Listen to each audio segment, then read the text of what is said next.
We are recording, but if you would please also make that announcement. And I see Alicia is in the audience. I'll bring her in now. Thank you.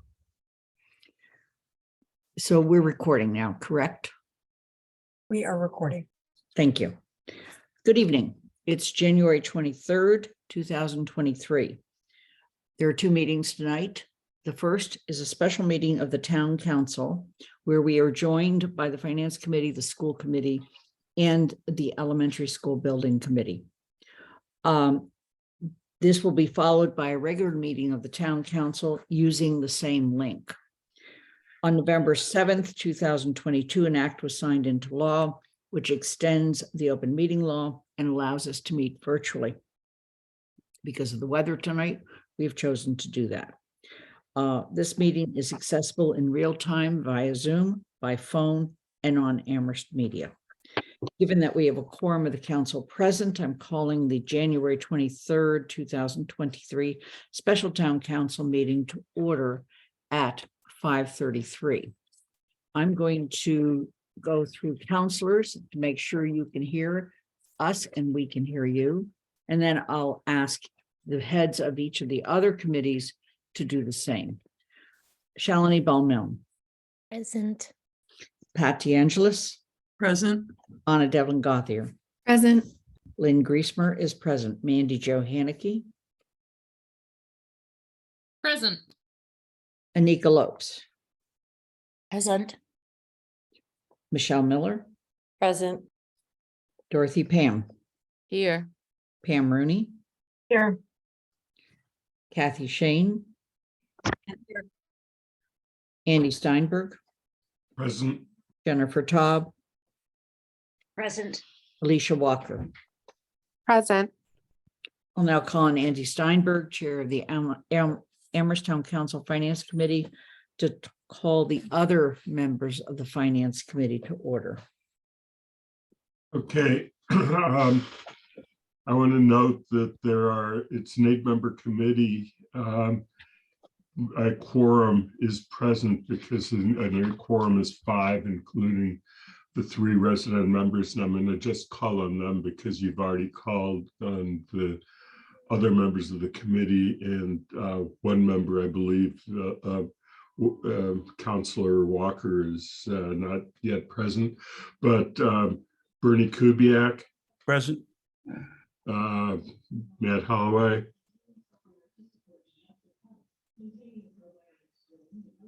Matt, can you? Present. Present. And Bob Hagner. Present. So the meeting is called to order for the Finance Committee. Lynn, back to you. Thank you. Allison McDonald, please call the school committee members to order and make sure they can hear and be heard. Seeing a presence of a quorum of the Amherst School Committee, I'm calling to order that meeting at 5:35 p.m. on Monday, January 3rd. And please state present when I call your name. Peter. Peter present. Ben. Ben present. Jennifer. Here. Allison present. And I thought I saw Irv. Irv? You thought you saw me. I'm here. Thank you. And back over to you, Lynn. Thank you. And Kathy Shane, I don't know if you have that many members of the building committee present. I know you'll be recognizing them later, and perhaps you can check and see that at that time. Kathy? Yeah, Lynn, I'm looking. We don't have a quorum of the committee. Alicia Walker is on the committee, as is Paul and Sean, and they're here. And Jonathan is also here, Selvin, but I don't have enough to call the committee to order. Okay, just keep an eye out for that. There's no chat room for this meeting. If we have technical difficulties, please let me or Athena know. To make a comment or to ask a question, please click the raised hand button. If technical difficulties arise as a result of utilizing remote participation, we'll decide how to address that at the time, including the possibility of having to suspend the meeting. Athena will be monitoring to make sure connections stay steady. With sincere gratitude and all to who have brought us to this point, Andy, you have your hand up. I just wanted to correct one thing I said. Alicia's present, so we have all members of the committee present. Thank you. With sincere gratitude to all who have brought us to this point, I'm calling upon Kathy Shane as Chair of the Elementary School Building Committee to proceed with the introductions of our guests and the presentations. Thank you, Lynn. Let me make sure. Thank you, Lynn. Athena, if you can put up my slides, that will make it easier for me. While she's putting them up, the first slide just basically says what I'm going to say. I'm delighted to be able to present on behalf of the building committee. And I did see that Ben Harrington is also here. Several of our committee members are on the panel and on the school committee or town staff. And they've asked me to do the brief overview. Next slide. My role tonight, as I talk about this key juncture that we're asked, we are about building a new elementary school. As you're going to hear tonight, we have the opportunity to build for the future, for our children, for our community, and for our climate. I'm going to give a very brief overview of the project and its status. Then Donna Danisco will follow me. That she represents Danisco Design Architects, who have been our wonderful design team that's been working with us throughout the last year plus. And she will go through much more on the site design and the rationale for the design, both external and internal to the building. She will end with a brief summary of project costs, followed by Margaret Wood from Answer Advisory. And Margaret is our owner's project manager. And for those of you who don't know that that person does, and I didn't before I was on this committee, she helps us stay on track, making sure we filed the paperwork necessary to ultimately, we hope, get a Massachusetts School Building Authority grant. And you see here the list of the 13 members of the committee. This is a hardworking committee that has had to make a lot of tough decisions and weigh off choices. Next slide, please.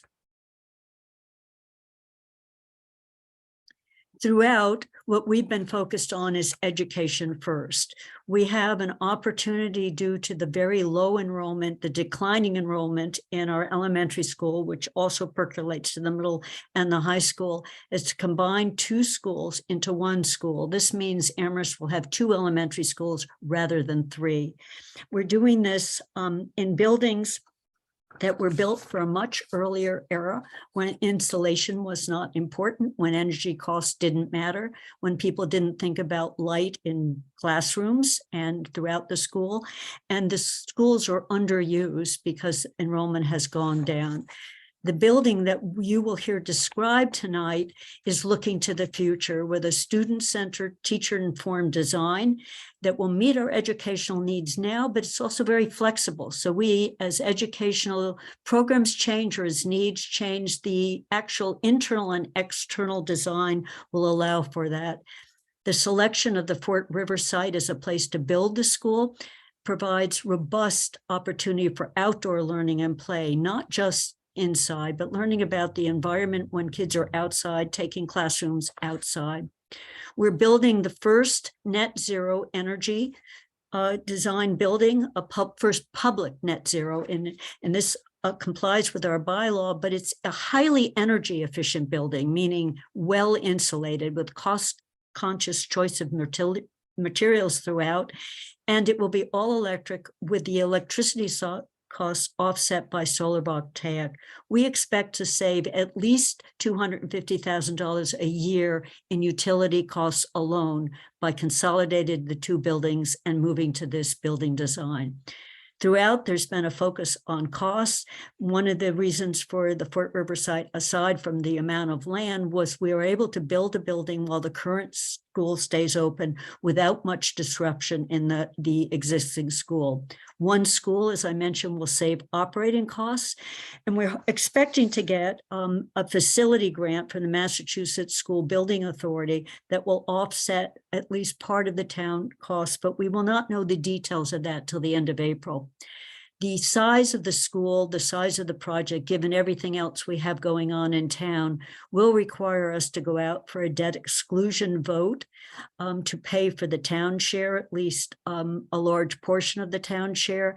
And that vote we've scheduled right now on May 2nd.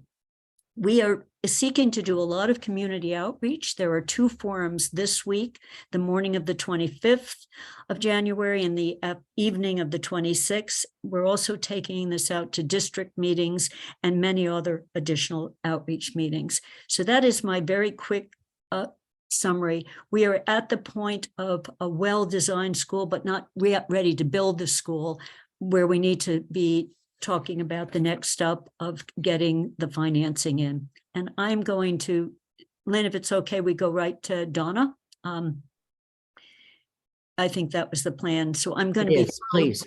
I'm going to be, Donna's will be operating her own presentation. As I said, Donna's is our leader on Danesco Design, and she's going to put more pictures behind the words that I just spoke. Donna. Yeah, thank you. Good evening, everyone. I'm going to share my screen. Can everyone see this? I can, so I think that Okay. others Can you, any chance you can see my mouse? Yes, we can. Thank you. Oh, so it worked. I don't know what we did wrong in school committee, but awesome. So it's easier to use my mouse. So good evening. I too, like Kathy, I'm just so delighted to be with you tonight and also where we are with the project. I cannot echo everything Kathy said, especially the fact that thank you to everyone that has dedicated their time into making this such an amazing school. So again, recognizing it is a school, that the first and most important thing is to understand the educational program. And we are committed to doing that. The program has not changed since the school committee voted on that. It's hard to believe it's been a year. With the program of 70,500 net floor area, which is the area inside the building, and the total gross square footage of the building is 105,750 square feet. So over the past year, we have spent so much time talking with the educators about spatial relationships and adjacencies, where the programs go next to each other, how they work together to maximize time on learning and make this an extremely efficient and compact building, as well as flexible, which is equally important. All right, now I'm not going to the next slide. I'm moving my mouse around, but all right, here we go. Sorry about that. So here's the Fort River site. And as you can see, what's dotted or hashed in is your existing building, single story, 80,000 square feet. What we're doing is we're designing the new building to the south of this, and we've moved it as far south as we possibly could to allow the operations of the existing building to remain without interruption of the construction, and even have outdoor areas for play and activity behind the school. There'll be a fence that will separate the site from construction to school. And what you'll see here is we spent a lot of time developing areas for play, for outdoor learning, as well as a safe arrival and departure. The southern entrance will be the bus loop. We have sufficient area to line up 12 buses and an area that we can have a pull-off area for vans, as we understand those students need additional time for arriving and departing. The northern entrance will actually be for vehicles, for cars, for parking, and for student drop-off. There's ample space for student drop-off without commingling with buses. And then once the new school is built, the students will move into it. And then again, the fence will remain. And the northern part of the site will be in construction, where the building will be demolished. And you'll see these incredible opportunities for community fields. So this may look familiar. It's an extremely compact and efficient floor plan, and that's always been the goal. The main entrance is to the west, with the green is the administration wing, which will welcome visitors entering the building. The first part of the building is the community wing, gymnasium and cafetorium. It's a cafeteria with a stage, which will connect to the fields beyond. And then we have the academic wing, which can actually be closed off while the community wing is in use. So it provides separation and safety, and folks don't have to wander beyond where they're supposed to be. You'll see that we have a very efficient but yet collaborative approach to the learning environments. We have 5 classrooms per grade, and 3 classrooms will be clustered around a project area, which allows for individual and small group instruction as well as project-based learning.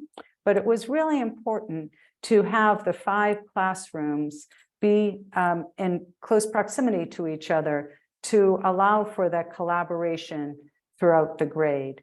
In addition, you'll see that we have 2 grades per floor, which as well will allow for vertical and horizontal collaboration between staff and students. We've spent an inordinate amount of time talking about the special education spaces, not only what's important as far as the size of the spaces, but the location so they can serve all students. On the second floor, the academic wing is identical to the first. The goal was to make this a very efficient and easy and manageable layout. To the west, we have what we're calling the STEM area. We have a media center, an art room, and a science, technology, and engineering space. So we see this as a great opportunity for a lot of activity occurring inside the spaces, but also in the corridor area. The academic wing, very similar to the first floor, 2 grades. Here we're showing 2nd and 3rd grade, again with the special education programs appropriate for those age groups. And then moving upstairs to the 3rd floor, it's primarily the 4th and 5th graders. So we'd like to say as they rise in stature in the school, they will also do so within the building. And again, it just allows for flexible learning, collaboration, and the appropriate special ed spaces. So we're going to show you a little bit of a teaser, I guess, as we start taking you throughout the building and around the building and into the building. Here's a view of the building from the drop-off loop as you approach the front of the school. And again, recognizing this is a 3-story building, which is somewhat unique to Amherst, it was really important to break down the scale of the building. As you come around to the north side of the building, you'll see that natural light was really important. It helps break down the scale, but it also provides a lot of daylight and views once you're in the building. You see the cafetorium in glass, and above that is the media center. And what was really important to us was to provide a really cost-effective but durable exterior. So we're using masonry throughout the entire exterior, but you can see we're having fun with it. We're playing with it in colors so that it can provide a whimsical feel as we really just want to embrace this important elementary school. As we come around the site, you'll see again, this very compact footprint really allows the Fort River site to open up and be embraced by the entire community. We've strategically located play areas separate from the outdoor learning areas. And as you come around the building, you'll see this is the south-facing portion of the building, and we have sunshades because we want the views and the natural light to enter the building, but we needed to reduce the glare. And then as we move further towards the front of the building, we have the student drop-off area and a nice welcoming area as they arrive by bus. And then as we approach the gym, we intentionally have left it blank because we're envisioning some kind of mural that's already been displayed at the existing Fort River School. And then you'll see the administration at the front of the building, which has oversight from the buses, students arriving by bus, parents, and visitors. As we enter the building, we have the main office again at the very front. We have the principal's office who wants to see and be seen, which is fabulous. We've thought about all of the areas, you'll see blank walls, because that's for future student art or even local artists. We have the gymnasium on the right, again, bringing natural light in, but not getting in your eyes as you take a basketball shot. And then as you come around, again, a lot of natural light coming in, utilizing windows with views of the cafeteria and looking out onto the site.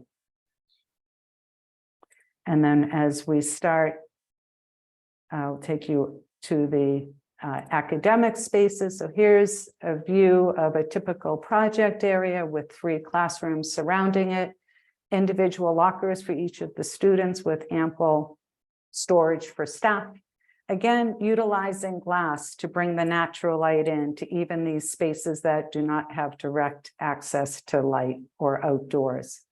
It was important that we also provided views so that everyone has an opportunity to maintain that connection to the outdoors as you look through these large glass side lights. Inside the classroom, it's total flexibility for differentiated learning. We have 2 sinks even for project-based learning. And then again, entering out into the project areas, you'll see that we wanted some quietness. So we broke off those areas from the main corridor, but we wanted to maintain that connection to the classrooms to the other side. So that there's a real nice cohesive feel for each grade. As we enter what we call the hub of the school, the media center, with this beautiful natural light overlooking the fields. And this is a north view, so it's great for the daylighting and views. Flexible stacks as we go around. We have a storytelling area, again, bringing light into the corridors. And then we just find this just such an amazing opportunity for the generations of Amherst students. Now, let me see if I can advance this. It's not wanting me to advance. Maybe this is where we stop. I can't seem to advance my slide. Hold on one second. That's not letting me advance my slide. 1 second.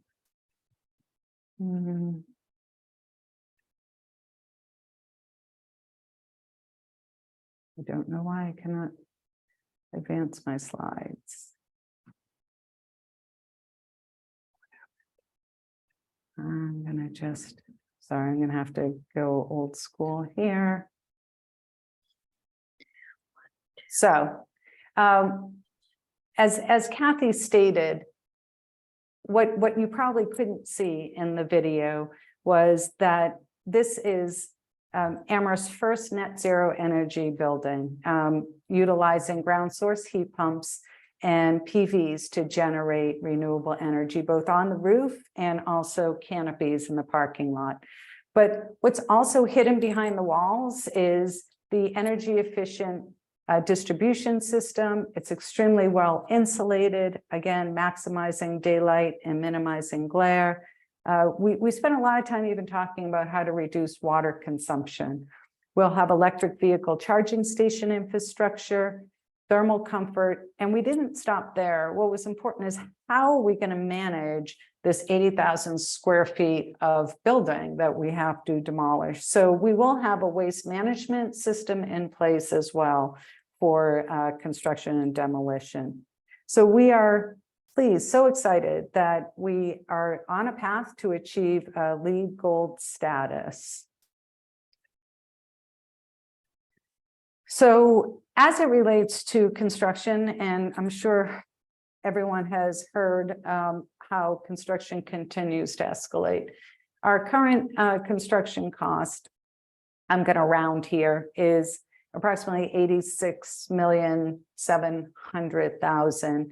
We've spent with the school building committee for the past few weeks looking at opportunities to reduce cost without impacting the intent of the design or the educational program. And we're thankful for finding approximately $5.3 million to reduce the overall cost. So the total construction currently is around $81,300,000. And with that, I think we're going to turn this over to Margaret.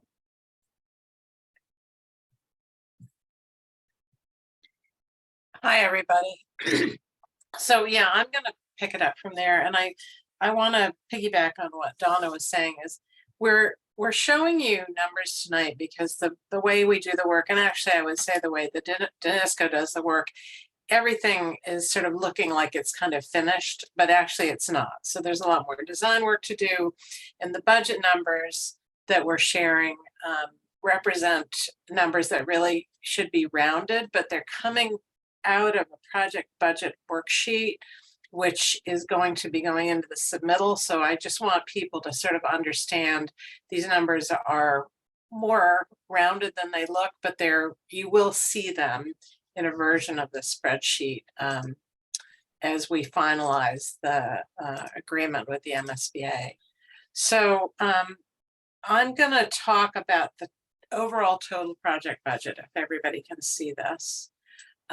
The components of it are, Donna's talked about this line, which is the so-called hard construction cost, the cost of the building. So, but in addition to that, there are also soft costs associated with it. And they're really in three big categories, which are played out here.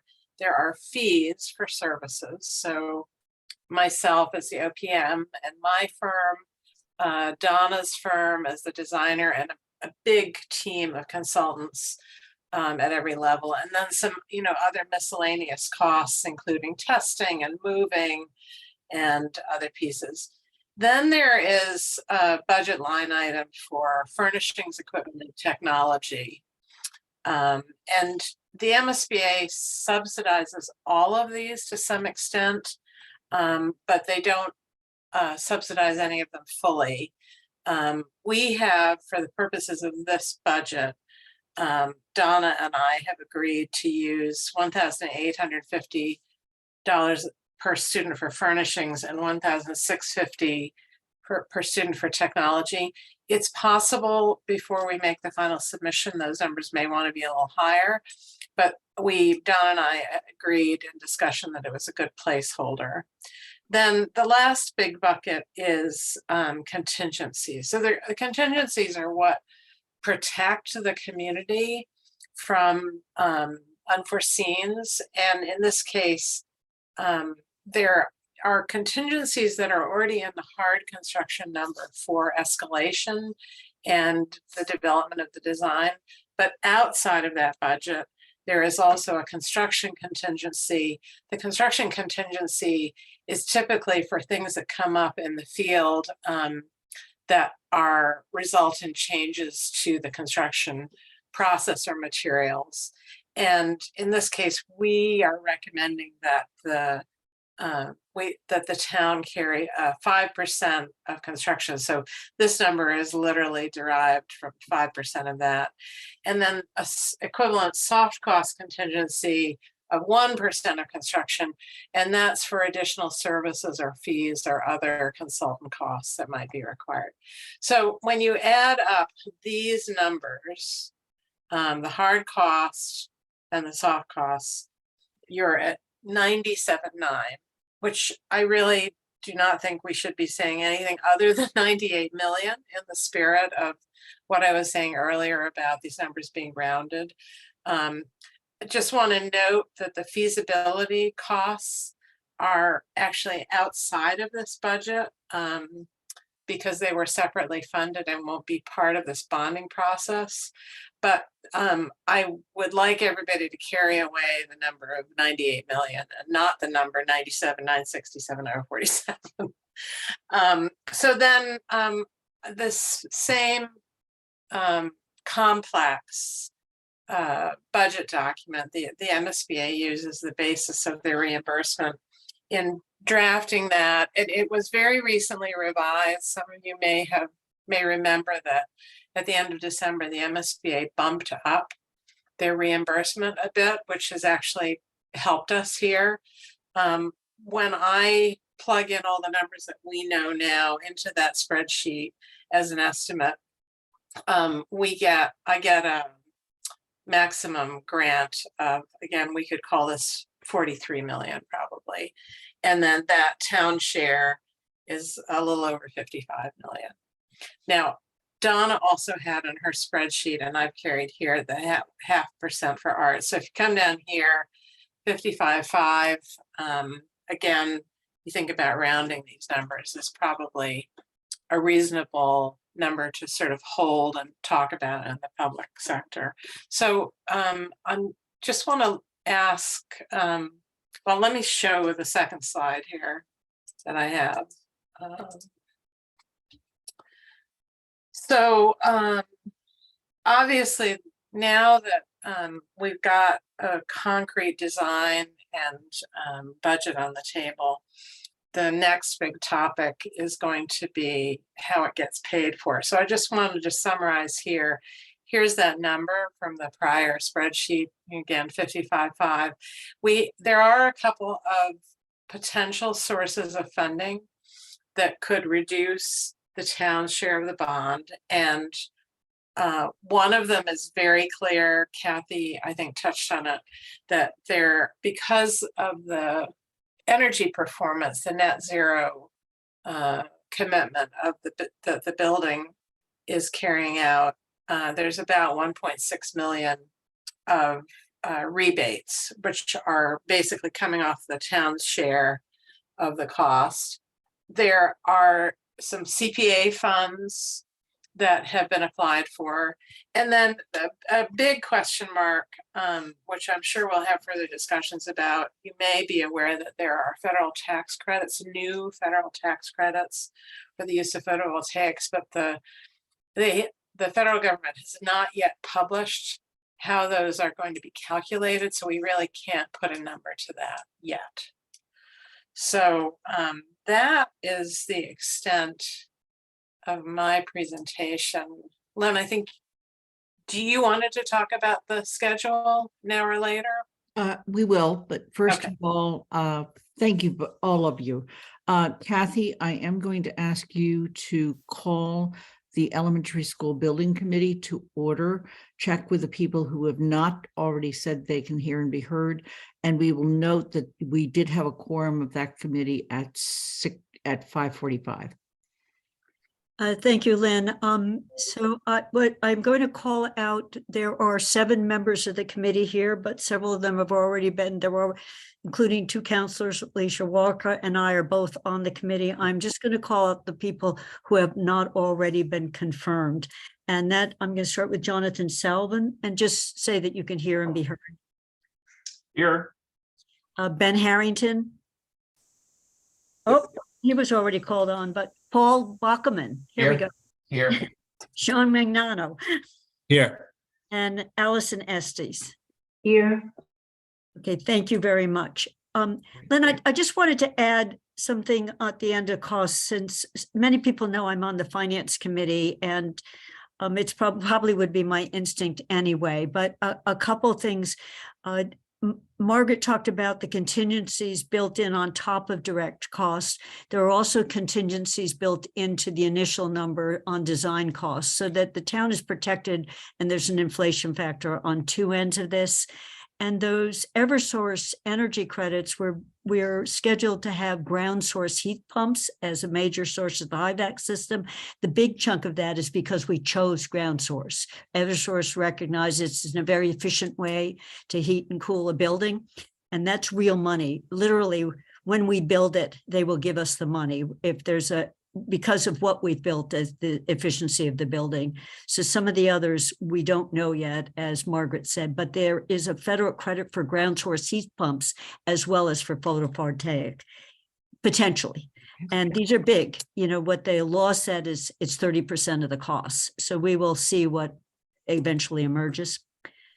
And I will stop there. I've just been focusing on how do we pay for it a lot. And those numbers have been jumping off the page. Thank you.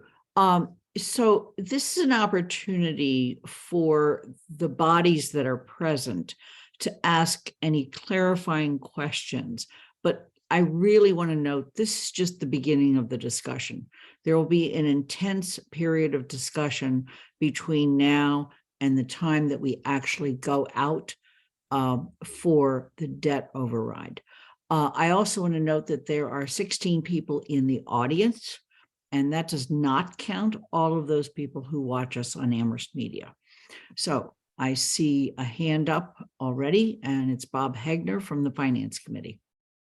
Yes, I just had a question. I did not see the demolition and waste management costs for the existing structure.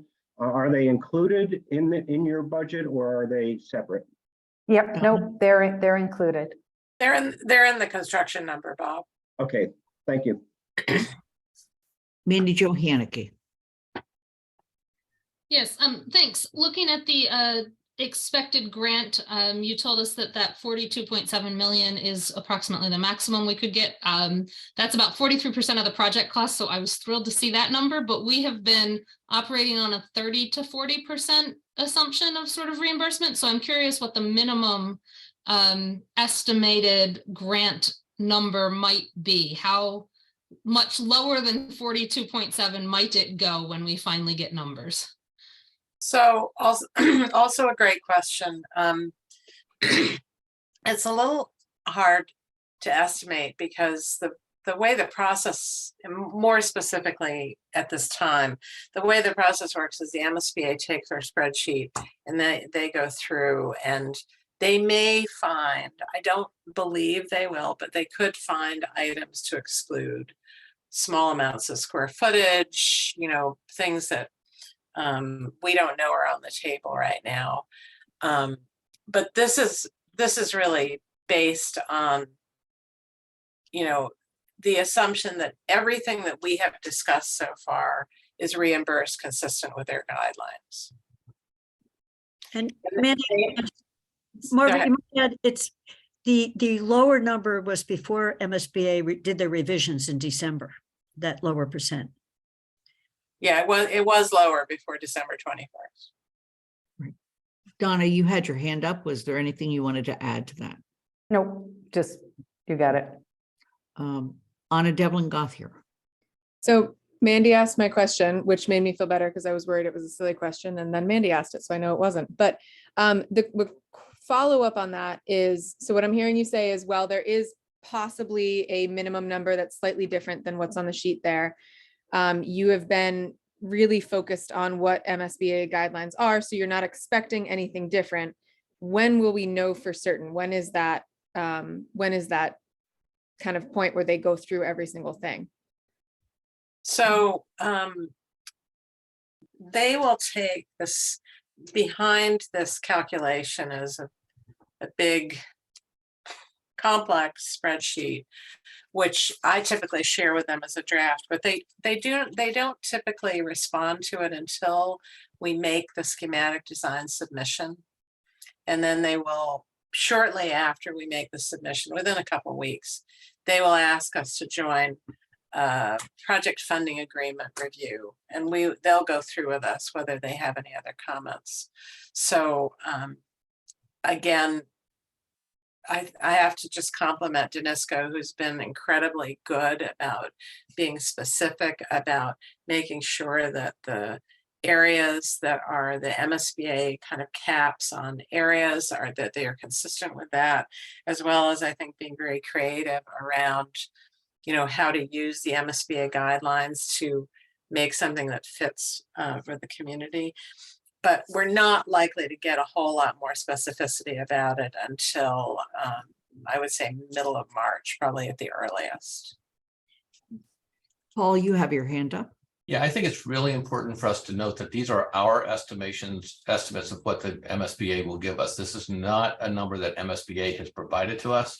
It's well informed as people who built these buildings before using the MSBA guidelines. MSBA looks at this as a partnership with the town of Amherst. They're not just a funding authority. They work with us in the design and the development of the building. So they really truly see us as partners. But, you know, this is our number. The MSBA, if you said, hey, it looks like you're giving this amount of money, the MSBA will say, no, we haven't even, you know. Yeah, done it yet. So I just wanted to put a caveat on that. And Sean might want to add to that as well. Yeah, Sean. and just add one more complication. The final numbers will be when we get construction bids. Yeah. And we actually know what the contract is, which that'll be many months from now. Thank you all. Nice, simple answer. Thank you. Are there other questions from members of the other bodies that are with us tonight?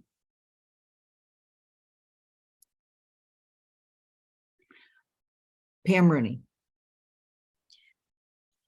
I just want to say thanks to the building committee and the team, because that's a beautiful looking building. I'm very excited about this.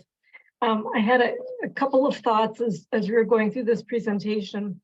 I like the fact that it's under 100 million, that that you've worked hard to get it in that range. And I would really like to not go to I would like to go to the townspeople for that exclusion override, knowing that we're under that number. So good work. Keep the pressure on. One of the numbers that you presented were the soft costs, and I'm more familiar with soft cost numbers in the 25%. At the university, it was more like 30% soft cost, and I'm wondering how you are able to estimate it at 20%. I think I'd rather see a number that is accurate than hoping to keep it low. If you understand what I'm saying. I do. And Pam, I'm happy to speak to that a little bit. There are a couple of reasons that it's lower than 25%. And, you know, as you will know, those who looked closely at the PSR estimates, we were using 25%.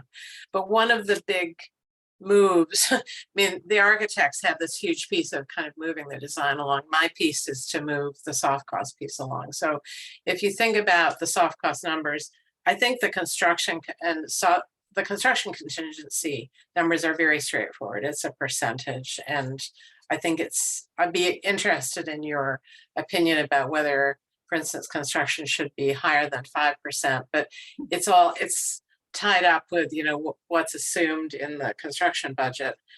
I think the two numbers that, well, as I mentioned earlier, the furnishings, equipment, and technology number, I think, could be higher. This was an educated guess and sort of back and forth between Donna, myself, and the furnishings consultant about what that number should be. But at a certain level, it becomes a budget number that you set and say, we're either going to be in it or outside of it. I think the two things that are contributing the most to it being less than 25% are, first of all, I think the escalation in construction cost does not necessarily mean that the fees this is just sort of the reality of the last couple of years. Construction costs have gone up like this. Fees have gone up because salaries have gone up, but they haven't gone up as much. So that's part of it. The other piece of this is that the feasibility cost, which is $1 million, is outside of it. What do you mean by outside of what? So the fees, maybe I'll pull the slide up again just to explain this. So when I'm calculating 20%, I'm not including this line. Mm-hmm. Okay. And that's because I was asked to sort of describe it as a percentage of this, but actually, obviously, if you include, you know, $1 million, that bumps it up as well. And that's because the MSBA won't reimburse on that because it's a redo of the previous project, and it was the way it was funded is separate and outside of the bonding.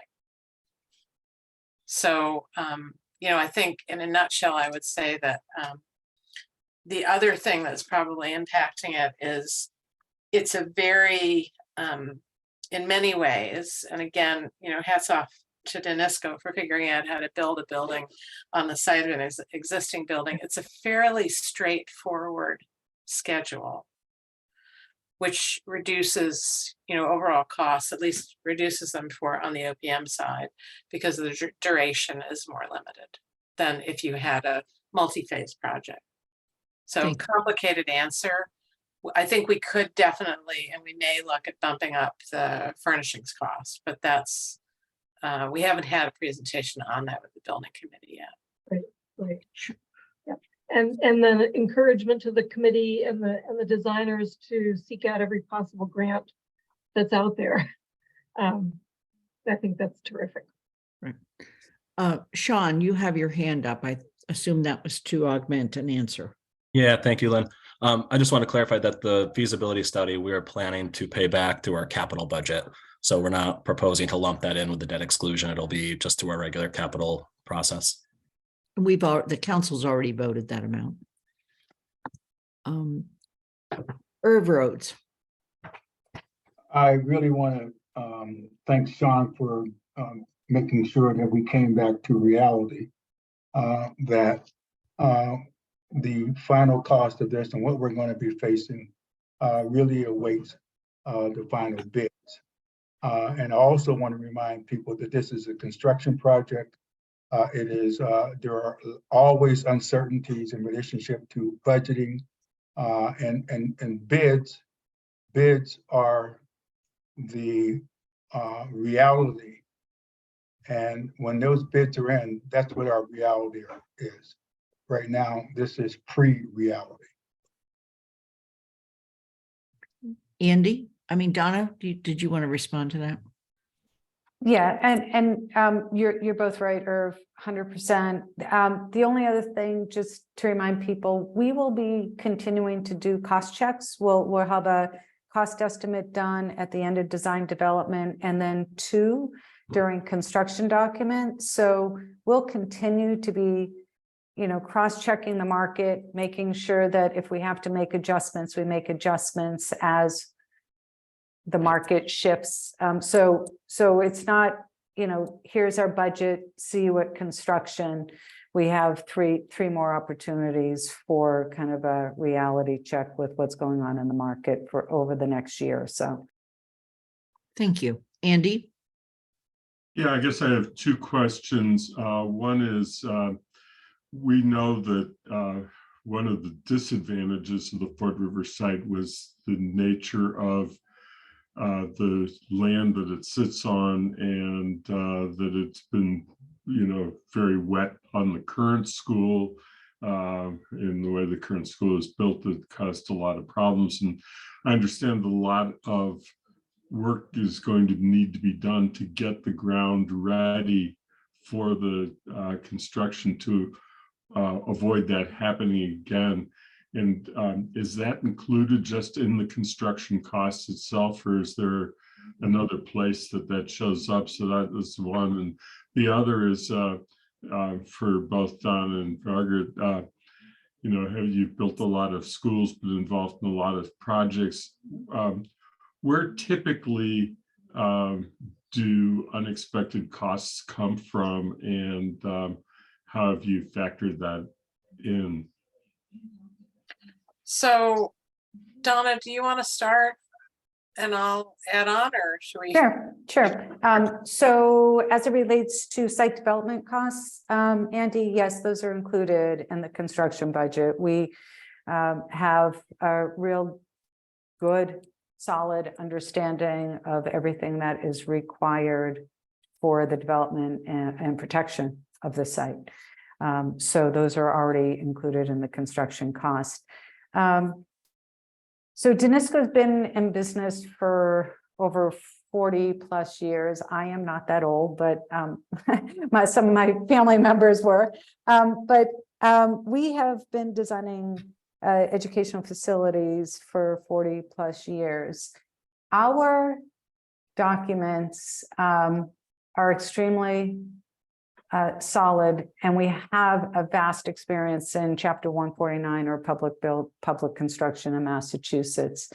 our change orders, I think that's where we're going, where's the unknowns in this? Our change orders typically represent less than 1% of the construction cost, mostly related to site. So we've done a very thorough job on the site, and we really think we have a really good understanding of it. We have the rest of design to further understand it if we'll continue to develop the documents, but typically it's this unknowns on the site is where we'll start seeing a little bit of cost unknowns or change orders. So I'm gonna just chime in and say, and I do agree, I think TANESCO has a very good reputation for their design documentation, which can be a source of change orders. It is like, I agree with Donna, it is likely here that it's going to be soft costs costs that are related to the site and its complexity. But I do think the market has created a situation where there can also be timing issues and availability issues. So, for instance, in the last year, the availability and cost of a lot of electrical equipment has become kind of crazy. And so, we could end up in a situation where somebody bids on something, it needs to be installed at a certain time, and suddenly it can't be available at that time. Now, in general, one might say, well, that's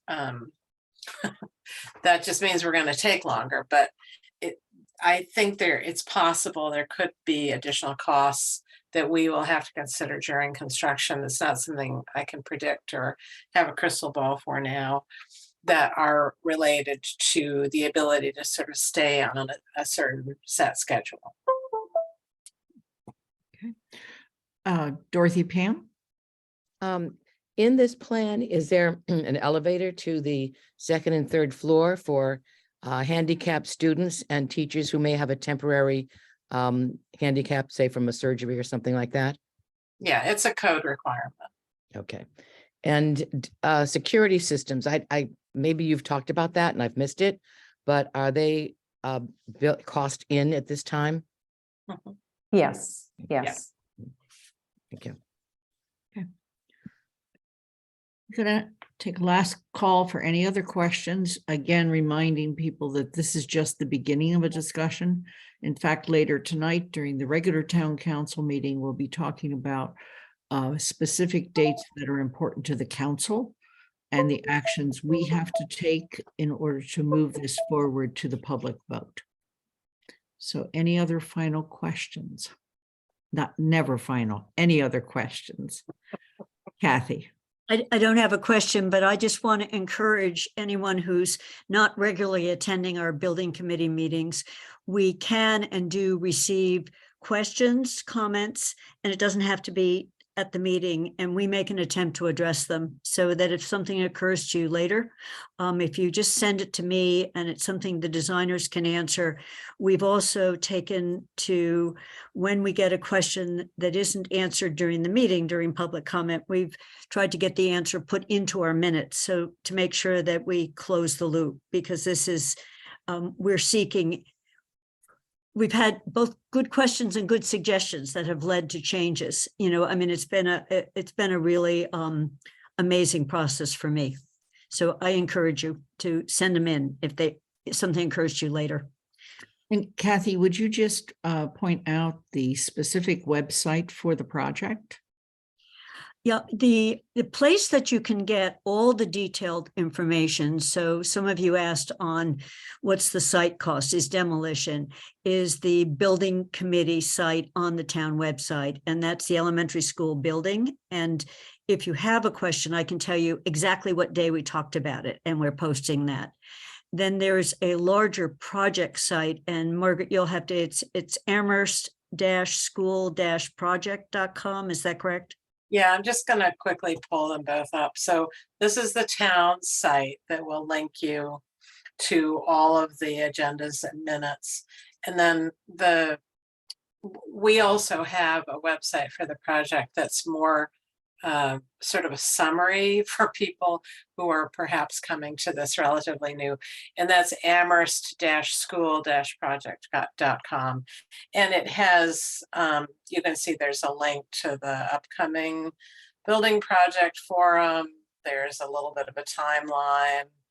There's a couple of different levels of explanation of background. Thanks to some of you who are on here who were involved with helping generate some of the content, including hats off to Kathy and Allison, who generated the set of frequently asked questions that are on here now. So, Okay. Allison, you have your hand up. Yes, I just wanted to point out, and Margaret, you were just showing that, but there's 2 public forums that are coming up this week. One, I believe, is Wednesday morning at 8:30, and the other is Thursday evening at 6:30. Yeah, and those links to join were on that website that Margaret just showed us. yeah, there's a link on the first page, and also if you go to the Get Involved page, and this link is live, and there's no one there now, but later this week there will be. Okay. Pam Rooney. Thank you. That just answered my question. I sent out a nice email update to District 4, and I included the incorrect time for Wednesday. I thought it was 8:30 p.m. I will have to send it out and correct to 8:30 a.m. Thank you. Okay. So with that, I'm going to ask Andy to adjourn the Town Council Finance Committee. He's adjourned. Allison to adjourn the Amherst School Committee. The Amherst School Committee is adjourned. Kathy to adjourn the Elementary School Building Committee. We are adjourned. And while the special meeting of the Town Council is adjourned, we will immediately move on. And at 6:30 in 2 minutes, we will begin the regular meeting of the Town Council utilizing the same link. Thank you all for being here for this opening presentation of a very important discussion for Amherst.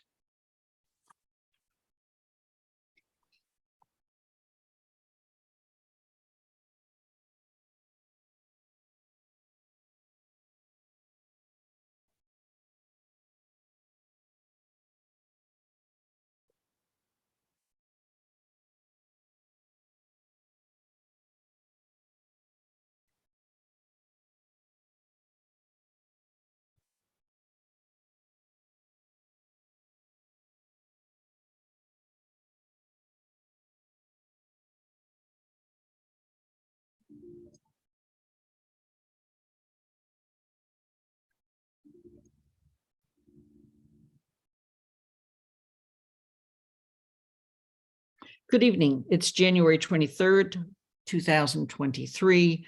This is the regular meeting of the Town Council.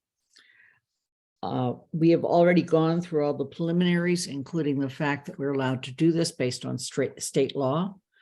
I'm going to state that given that we have a quorum of the council present, I'm calling the council meeting to order at 6:30. I've already checked to make sure that people can hear and be heard. And so we're going to save a little bit of time with that and go immediately on to the announcements.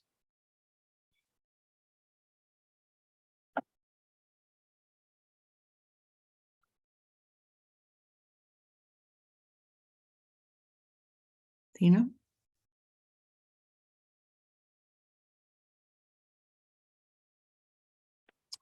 So we have various committee meetings that are coming up. These will be organizational committee meetings for all 4 of the town councils committees, at which point we will elect the chair and vice chair. The committee assignments were made just this past week. And also note here the elementary school community forums that were just mentioned. The Lunar New Year celebration on Sunday, January 29th is from 11 to 2 at the Amherst Regional Middle School. I also want to note that your packet includes the required annual report for the Amherst Housing Authority, thus completing all the required reports as described in the charter. We're going to move on to the hearing regarding the Eversource petition for the pole placement at 133 Southeast Street.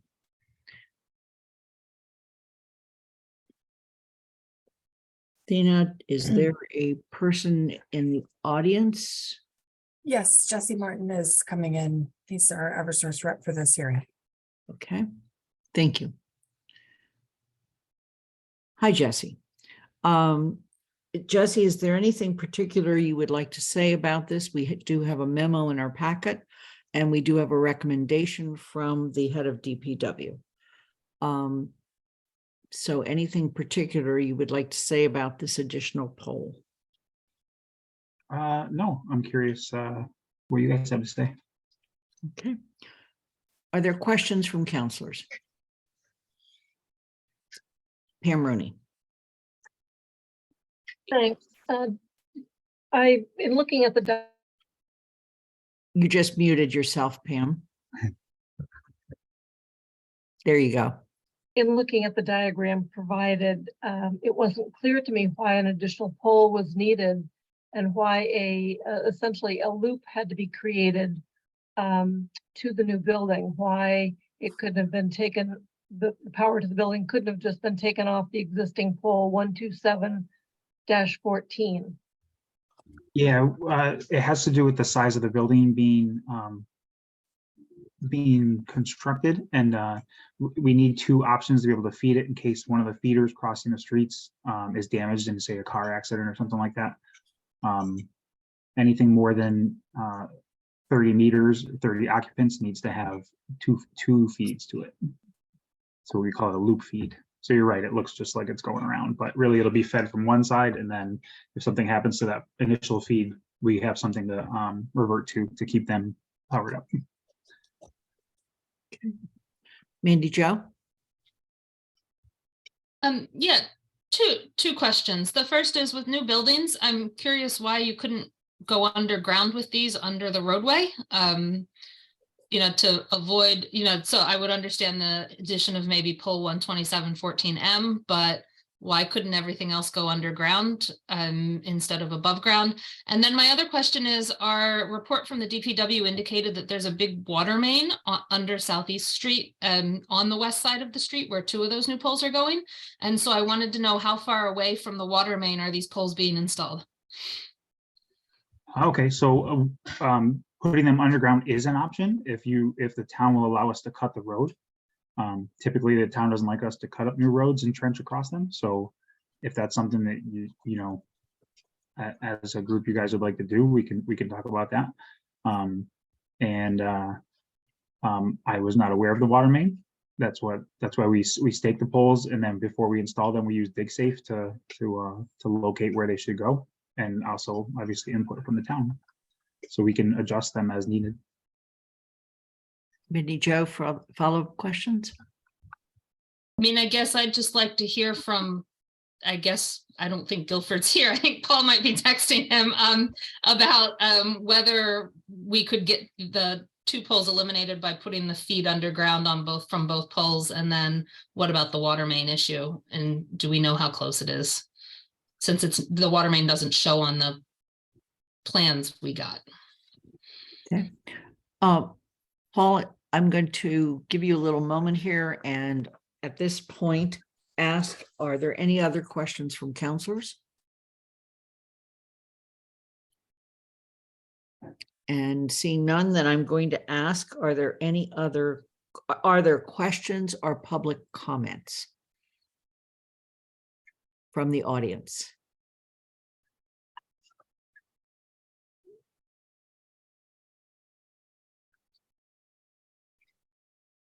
Okay, I'm seeing none from the audience, but I am seeing a hand up for Anna Devlin Gothier.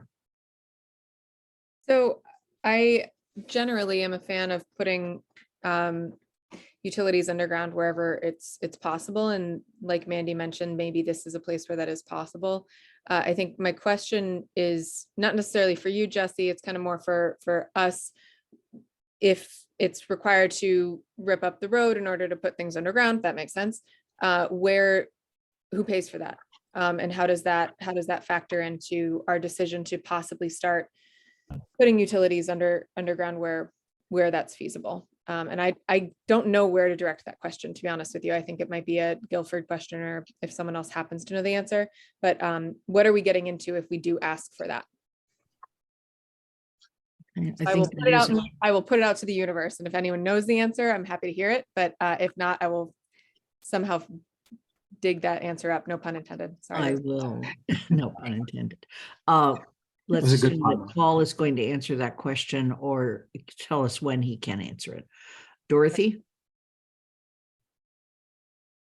I just wanted to join Mandy Jo in supporting the move to put poles underline or put utilities underline wherever possible, and to think of aesthetics, not just because I know there's this tendency to keep adding poles all over town, and there's more stuff that's going to be happening, and it's just going to end up being very, very unattractive looking. And so I think we should start. So I think Anna asked some very good questions also, where the cost goes, but if it's possible, I think we should work towards putting some of our utilities underground. Thank you. So Paul, I see you've returned, and I wonder if you have any additional information. Yeah, so it's fine for DPW to go underground as long as the road gets patched to DPW specifications, so that the road, it's returned to its normal state. And so DPW can work with Eversource to make sure that the lines are underground. And who pays for that was one of the questions asked while you were getting the answer to the first one. We don't pay, the town wouldn't pay for that. That's Eversource's bill. Yeah, it would fall back to Eversource. it would fall back to our customer, I'm pretty sure. Okay, so Eversource would have to pay for the installation and the repair of the digging up and the repair of the road. Yeah, not Eversource, the customer, the The person customer. building the building. Yeah. I see. Okay. Paul, was there anything else? No. Okay, Mandy Jo? I guess I was just curious, Paul, were you able to get a quick answer from Guilford about if we kept those poles on the west side, how far away from the main they would be? And then the other question would be, if we go underground, is the main a problem for going underground? Yeah, I did ask that question. Eversource works around water lines and all the time. They'll be able to figure that out. Yeah, typically a water main is 6 to 7 feet underground typically. And our electric conduits are 3 feet. Typically. But I did ask that question specifically, and he said that they'll be able to figure it out. Not a big deal. So are there any other questions from counselors? Then my question back is, are we ready to close the public hearing? Not seeing any objection to that. We will be voting on this later. We don't vote on it during the hearing. All right, so is there a motion to close the public hearing?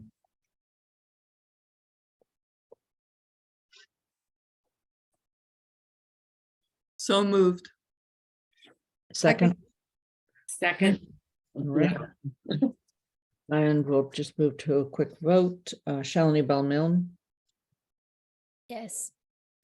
Yes. Pat DeAngelis, Aye. Anna Devlin Gothier, Aye. Lynn Griesemer is an aye, Mandy Jo Haneke, Aye. Anika Lopes, Aye. Michelle Miller, Aye. Dorothy Pam. Yes. Pam Rooney, Aye. Kathy Shane, Yes. Andy Steinberg, Aye. Jennifer Taub, Aye. and Alicia Walker. Okay. Aye. Thank you. We are.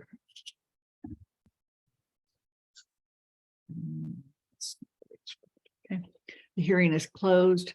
And Jesse, thank you for joining us. And I'm sure that Guilford will be back in touch with you as we move forward with whatever the action is that the council takes. Okay. All right. Thank you. Thank you. Have a good night, everyone. Thank you. We're going to now move to general public comment. This is the only public comment this evening. And I'll note that there are 14 people in the audience at this time. And I would like to ask you to raise your hand if you would like to make general public comment.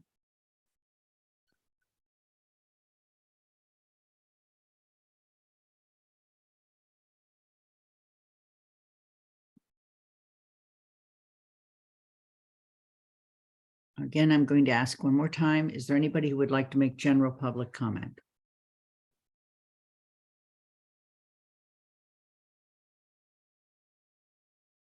Seeing no hands, we're going to move on to the consent agenda.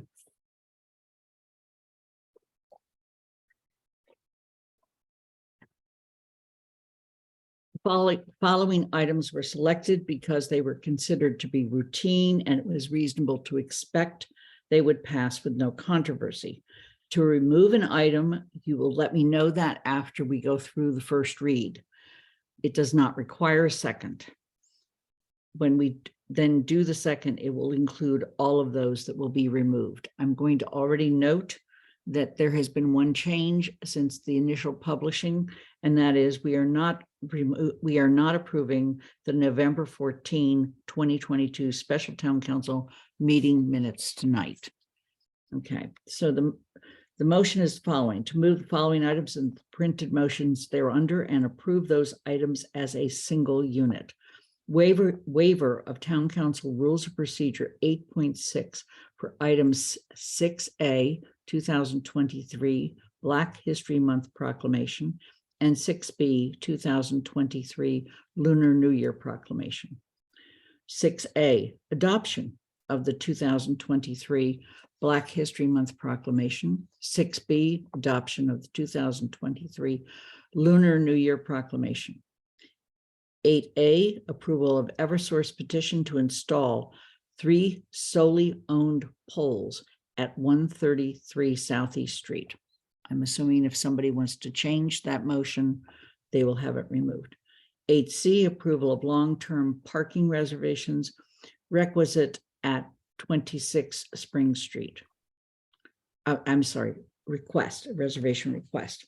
8D, approval of discontinuance of the AccuVote optical scan tabulator and replacement with ImageCast precinct optical tabulator. 9A1, approval of town manager appointment to the Water Supply Protection Committee. And 11A, approval of the following meeting minutes: January 9, 2023, regular town council meeting minutes. Are there any items that people would like removed? Mandy Jo? 8A, the Eversource poll petition, please. Okay. Are there any others? Seeing none, I'm seeking a second where we remove 8A from the list that you see on the screen. Seeing no other hands, we're going to move. Second. I'm sorry, second. Thank you. I didn't think you needed a second. It did need a second. The removal didn't need a second. The total motion needed a second, though. Thank you. Okay, we're going to move along. Pat DeAngelis. Aye. Anna Delvin Gothier. Aye. Lynn Griesemer is an aye. Mandy Jo Haneke. Aye. Anika Lopes. Aye. Michelle Miller. Aye. Dorothy Pam. Yes. Pam Rooney. Yes. Kathy Yes. Shane. I'm sorry, Yes. Kathy Shane. Yes. Andy Steinberg. Aye. Jennifer Taub. Aye. Alicia Walker. Aye. Shalini Bowman. Yes. It's unanimous. Okay. Then, as is our custom, we are going to read from the 2 proclamations we have just passed. And one of the sponsors on the Black History Proclamation is Dorothy Pam, and I've asked her to read the last paragraph. Is that right now, Lynn? Yes, it is. Okay. Now therefore, we, the town council of the town of Amherst, do hereby proclaim the month of February in the year of 2023 as Black History Month, and urge all residents to mark this occasion and to participate fittingly in its observance, beginning with the flag raising ceremony on February 1st, 2023 at 6 p.m. with celebrations and recognitions throughout the month. Thank you. And I will be sending an email out to all counselors to see who will be able to attend. Mandy Jo Hannicky, the 2023 Lunar New Year proclamation. Yeah, so I just want to say we send our hearts out to the families who were impacted by the shooting out in the LA area, because it was slightly related to the Lunar New Year celebrations. Before I read this, this is the Spring Festival Lunar New Year celebration proclamation. Now therefore, we, the Town Council of the town of Amherst, do hereby proclaim January 22nd, 2023 as the beginning of the Spring Festival, and urge all residents to join the 15-day celebration of the Year of the Rabbit, beginning with a celebration and reading of the town's Spring Festival Lunar New Year celebration proclamation on January 29th, 2023 at the Amherst Regional Middle School. I believe it starts at 11 a.m. So that families may celebrate the New Year's Eve and New Year's Day. Thank you. And we'll also be sending an email out to see which counselors are available to join us. We're going to move on to presentations and discussions. And for this, I'm going to ask Athena to put up a schedule that you received as we were looking at the earlier discussion.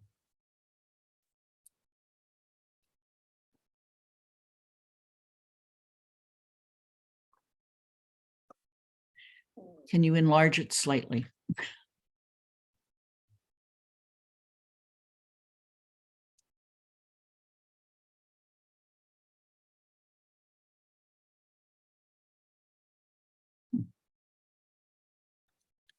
Oops.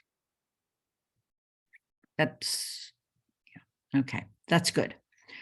So tonight, as I mentioned earlier, we're really kicking off the lead up to going out to the residents of Amherst to ask them to vote to pay for this, to help pay for the school, along with a very sizable grant from the Mass School Building Authority. Next time we meet in 2 weeks, we'll actually talk about debt authorization. We'll talk about the debt exclusion, including ballot language, the dates, and the impact on taxpayers, which we did not discuss tonight. At that point, this will get referred to the Finance Committee. The Finance Committee, we asked them to discuss and make recommendations and come back to us so that on February 27th, we can actually vote the debt exclusion language, the date, and any other items with regard to the actual the election. The Finance Committee then discusses the debt authorization, and we eventually on March 20th will hold a public forum on appropriation for the school project. The Finance Committee has further discussions about the debt authorization, and actually on April 3rd, we will vote the actual debt authorization. That is a 2/3 vote of the council. Then the Mass School Building Authority does actually make their formal and final vote. And our estimated date at this point for the electorate of Amherst to vote is May 2nd, 2023, and at that point, it is a simple majority of 50%. So I want to take this down for the moment. We'll make sure it's in the packet, but I also want to mention we have a lot of things that we also need to think about doing as a council. First of all, we need to think about the fact that state law allows mail-in ballots, but it only requires them for statewide elections. State law allows early voting, but it only requires them for statewide elections. And so one of the things that we as a council will need to determine is, are we going to do early voting? Are we going to do mail-in ballots? And there are some people who have suggested that we do something to do a much more significant outreach to the UMass Amherst campus. And what would that look like? That's a whole piece of our discussion that we need to have and make some decisions about. Another area that I think we need to think about is how can we as counselors in our role of having constituents throughout the town help in our constituents understand the importance of this project and the need for the project and answer their many questions. And so I am asking all district councilors to schedule a district meeting sometime in March or February or March, I should say. And I know Kathy and other people from the team are willing to be available. We can also make sure that the presentation that we had tonight is taped so that you as a counselor will not have to be the expert on all the questions, but there'll be somebody there to help you answer those questions. And we'd like to publicize those district meetings as a full set of district meetings so that people know when they are, and even if they can't come to their own district meeting, maybe they could come to another district meeting. Another issue that has come up, and in your packet tonight, we just put it in toward late this afternoon, is what role are you allowed to play as an individual counselor, as a resident of Amherst? And specifically, can you advocate for this project? And the answer is yes, but you cannot use town resources to do that. You cannot use your computer. You cannot use your town email or anything else that's considered town resources to advocate for this project. The town as a body cannot advocate for the project. It can provide information. It can do all kinds of things to help it move us forward, but it cannot be the advocate. But as individuals, we can be an advocate for this project. So with that, I thought it would be useful for people to ask other questions, express other issues they want to make sure we address during this time period. This is the first time that a body of the town of Amherst has gone out for a debt exclusion in a long time. And it's clearly the first time that this council has. So, Dorothy. This list of meetings that you want to have, some of them I think have to be in person. I mean, we already did a meeting with a school presentation and we had a decent little Zoom attendance, but it was, moderate. So if we do a large meeting and I say you do it at the Jones Library, am I using a town resource? If you're doing a district meeting, that is a district meeting with a school presentation, using a town or town subsidized building to some extent, is that okay? That's absolutely okay, because a district meeting is a requirement of all counselors to do with their districts. Okay. Okay. And if I did a district meeting outside in March, which is what I'd really love to do, because people find a warm enough place. I know people would come though. They would come. Right. Okay. Thank you. Yes. Good question. Kathy. Yeah, Dorothy, just to clarify, Lynn made a distinction between providing information and answering questions to, I would say the other thing is knocking on doors to get out the vote, they're different. But one thing I would like anyone's advice, and I'm having worked this long on it, I'm willing to devote whatever hours I have. We had at least one public person write the council tonight.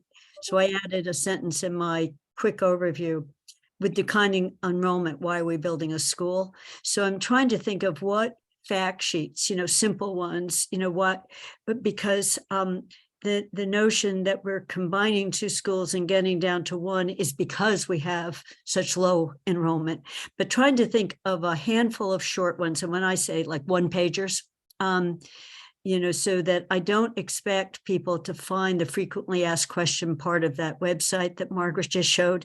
And if they do, there's probably a question they want answered that they might not find or might not find in the fullness. So I thought of trying to do a few. So the one I know is what's a net zero energy school, or, what about the school? Do we have, because for some people, climate action will be a very attractive part of this building, what we're doing as a model. And it's, when I talk about it, we're talking about the school can be a project for the kids to learn from because of the way we're building it. So I know I'm going to write that one, but any suggestions any of you have, because people are asking you questions, I'm just, why do we need a new school? What's a net zero? What's in it for the community? We are restoring the community fields. And Andy's question about the site tonight, there is a lot of money in that 81 million that has to do with protecting against water, drainage systems, raising the foundation of the school up by putting more dirt and gravel and drainage underneath it. So there's been a lot of work with civil engineers, including the fields, to make the fields more usable. So again, just trying to think through what beyond videos that make a lot of complicated information accessible. Just send me thoughts. I'm on topics, and I will try to say what 2 or 3. And I'm not saying alone. Alicia's here, but I'm going to recruit anyone from the building committee and or the school committee that wants to think of simple, non-technical ways of talking about this. And I appreciate that. I'm too close to it to see what might be needed. So I would really appreciate any input. Okay, thank you. Anna? Yeah, I just wanted to be really clear, and I think I may have misheard something.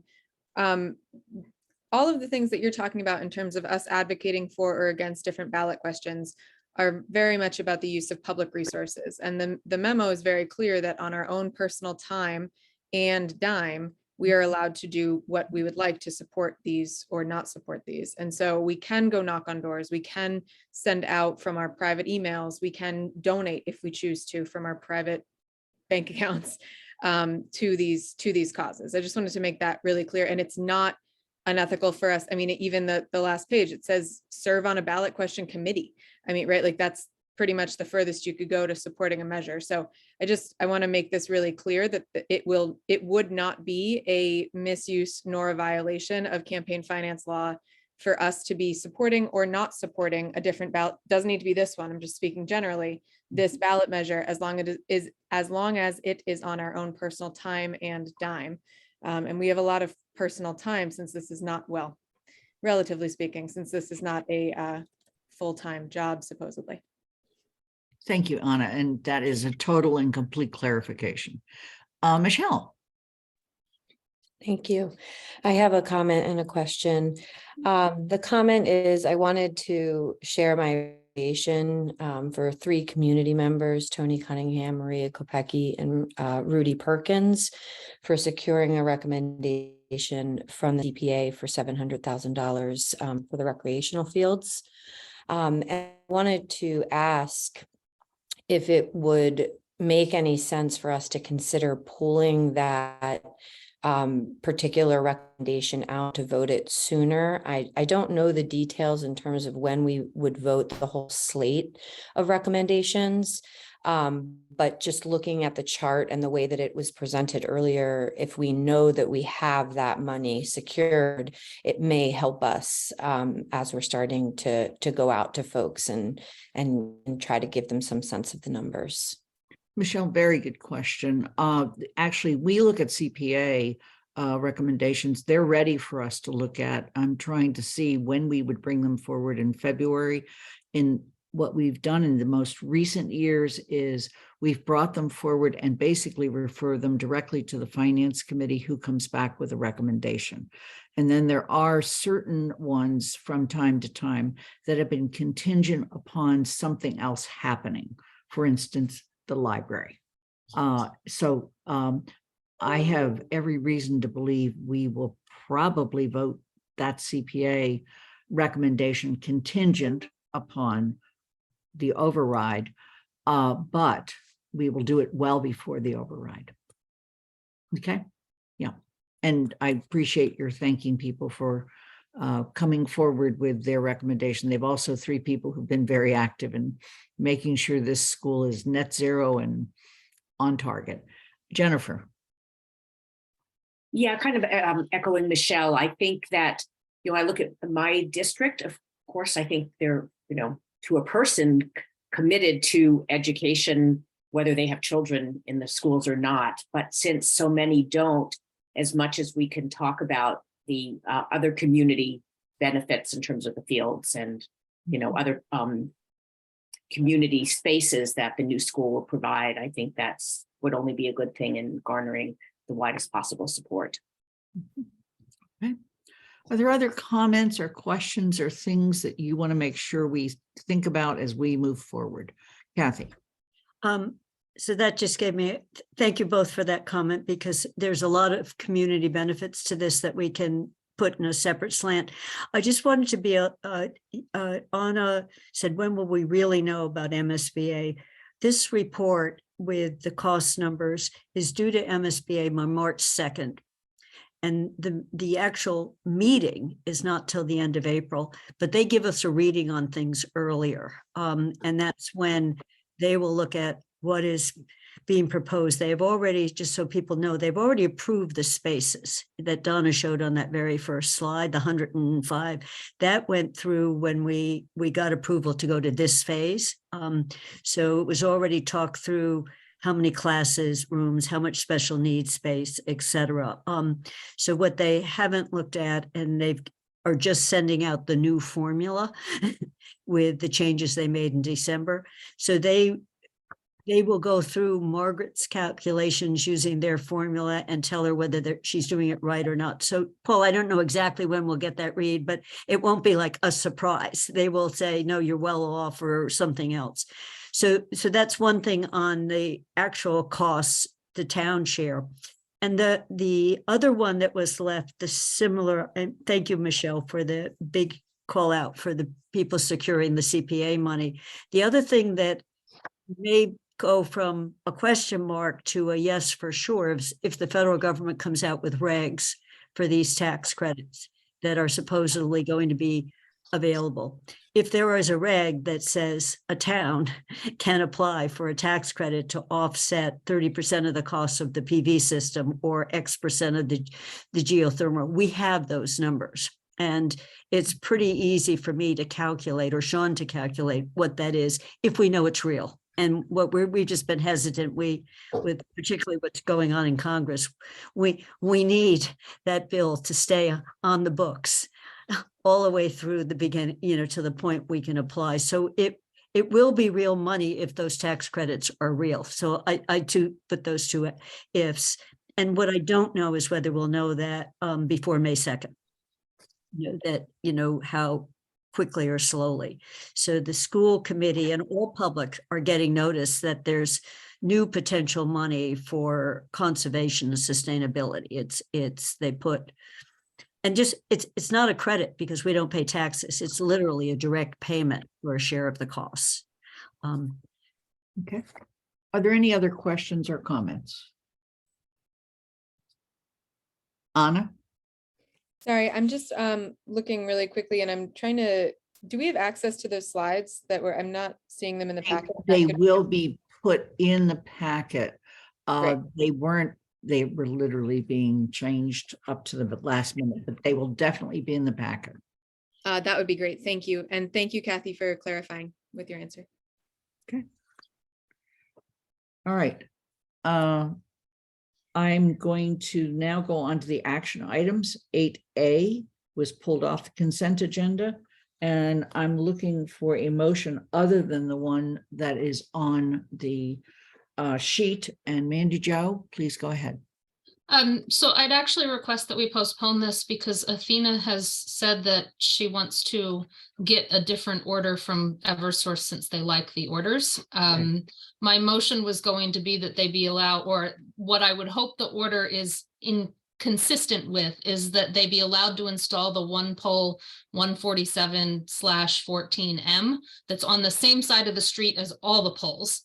And that then they have to provide underground service from those poles under the public way to the building, so that those two poles that are closest to the building do not get installed. Instead, we don't have wires going across the public way, they go under the public way, and then that they have to repair the road to the town specifications for it. But Athena has indicated that Eversource would doesn't like us to add our own language. They want their own order prepared, consistent with what we want to do. Okay. And so the earliest that would be back on our agenda is February 6th.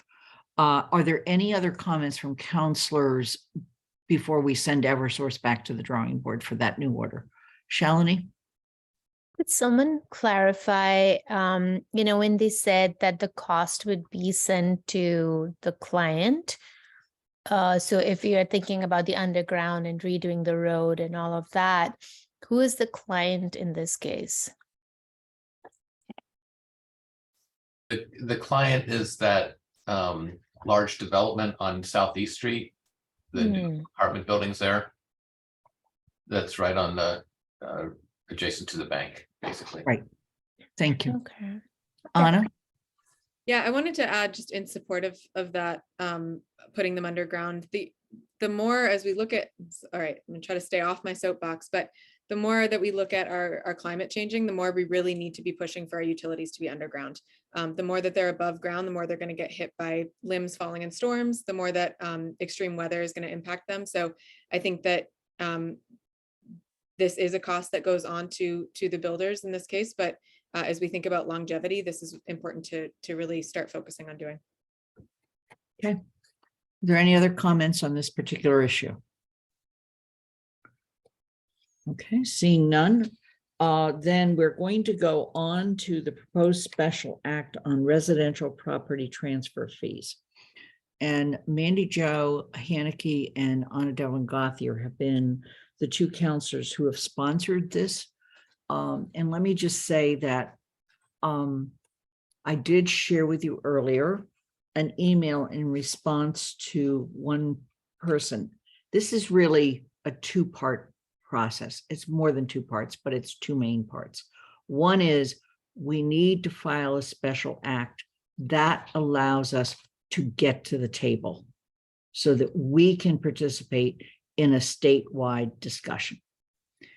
Once and if that special act results in some action on Beacon Hill, if we see that's the way it's going, then we will be developing our own bylaw, which will describe its implementation in Amherst.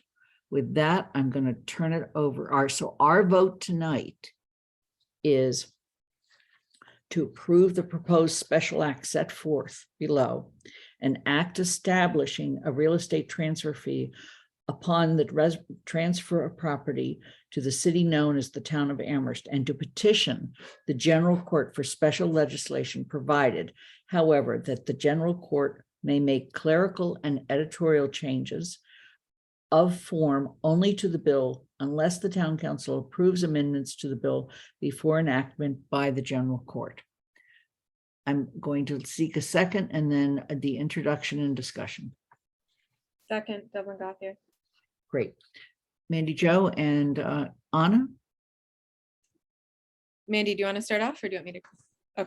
Okay. So I think one of the things that Mandy and I talked about when we first introduced this was that it's a really good way to look at the beauty of our process, right? And we really saw that through going through meetings with the Affordable Housing Trust, through the Finance Committee, through speaking with residents as we went. And where we've ended up with the changes that we're hoping to move forward and send to the legislature today is something that's stronger than what we originally submitted. So I want to thank the committees who took time and care with this, especially the Housing Trust, who dedicated a decent part of a meeting to this earlier in December. As a reminder, the two parts to this initiative, I guess is what I'll call it. Part one is, as Lynn said, the special act. The special act is essentially saying that the town of Amherst is allowed to put a 2% transfer fee on property transfers, and that they will regulate that by bylaw.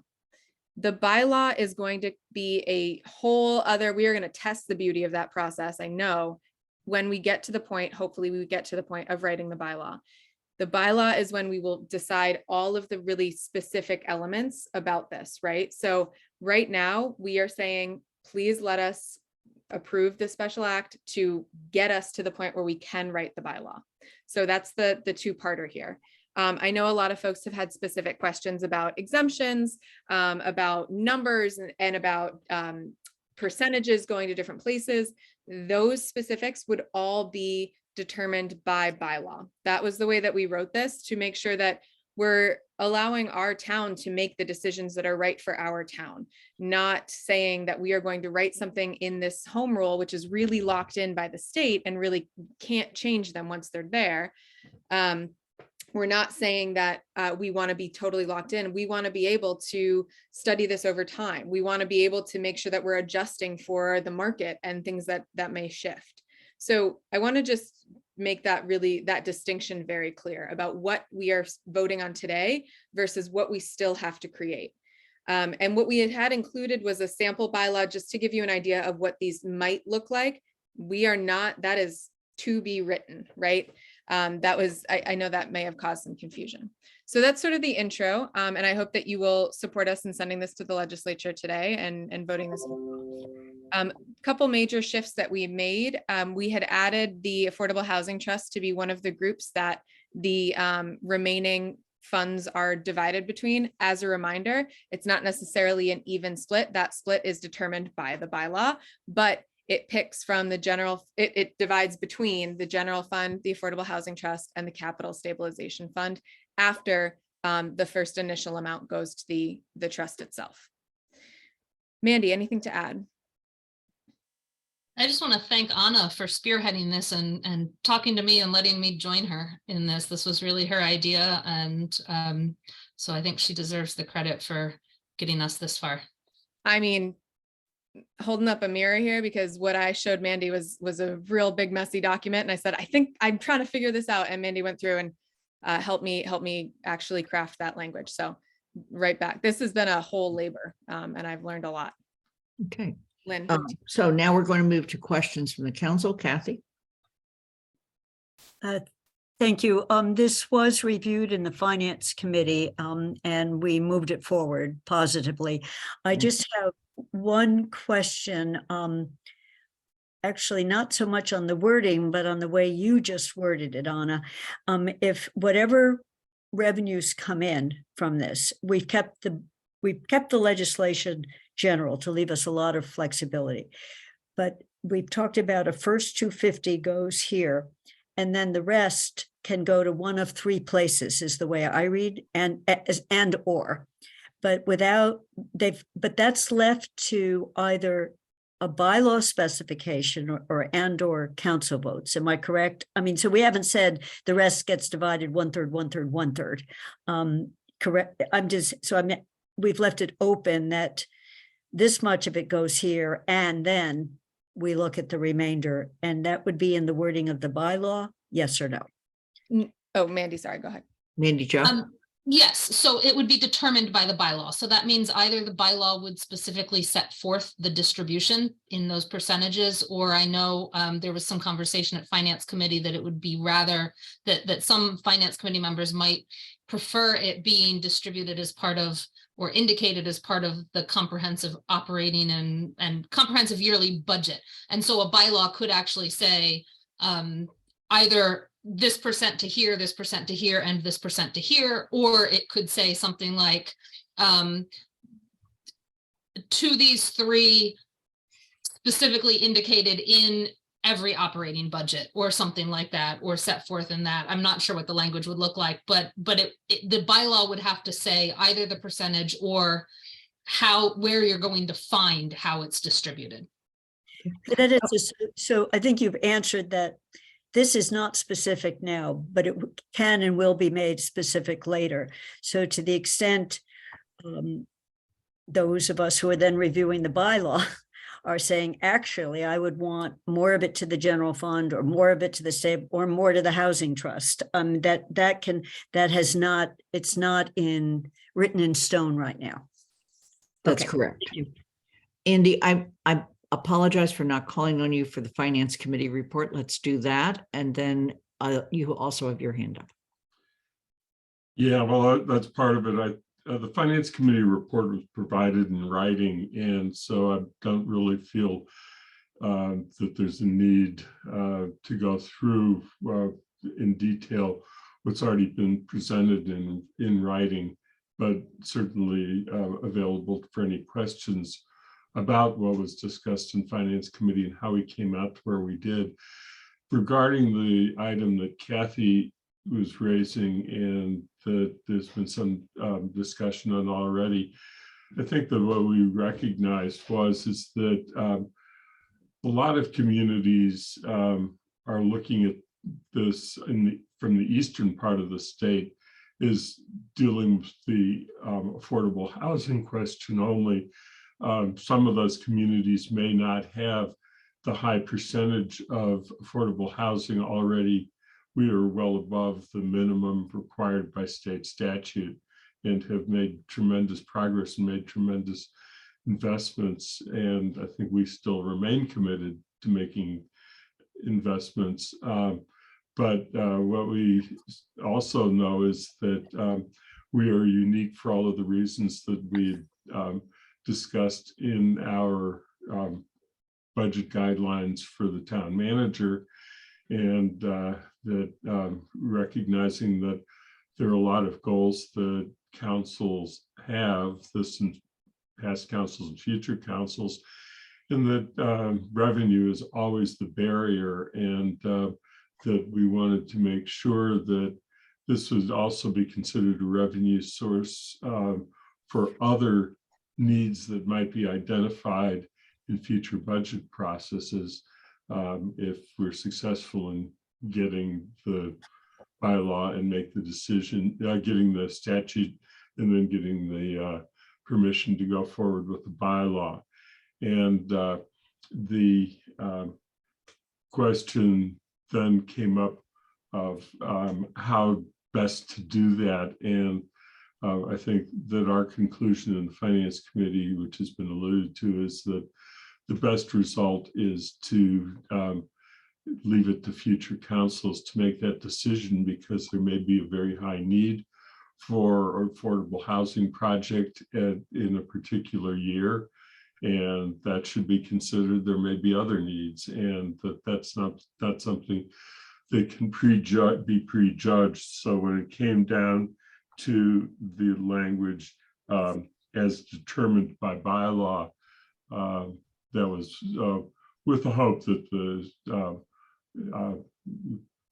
we would have the decision made at the bylaw adoption stage, that it'd be done on an annual basis.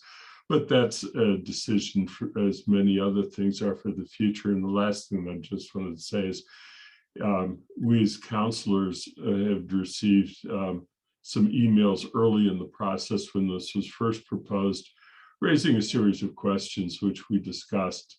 But we decided that all of those kinds of issues, like the effect it has on particular somebody who's owned property for a long period of time, it is their sole asset that they're selling at the time that they're moving out of their home that they've lived in for many years, and how important that asset is to them, are issues that really can be considered at the bylaw stage and should be considered in the bylaw stage. They should not be dealt with in the special legislation, because we felt the special legislation it was going to allow, if it's adopted as we've requested, will allow the council to make those decisions in the bylaw adoption stage. So I think that summarizes the discussion, unless other members of the committee have other things they want to add. That's fine. Thank you, Andy. Michelle? Andy, I appreciate, I had to leave that Finance Committee meeting early, so I appreciate that last piece of clarification. One of the questions I had was about public input. So it sounds like the Finance Committee discussed that would be better suited to happen beyond this stage of things. The other thing I wanted to say is that if anyone on the council was following Carol Lewis's email and questions, I did reach out to her.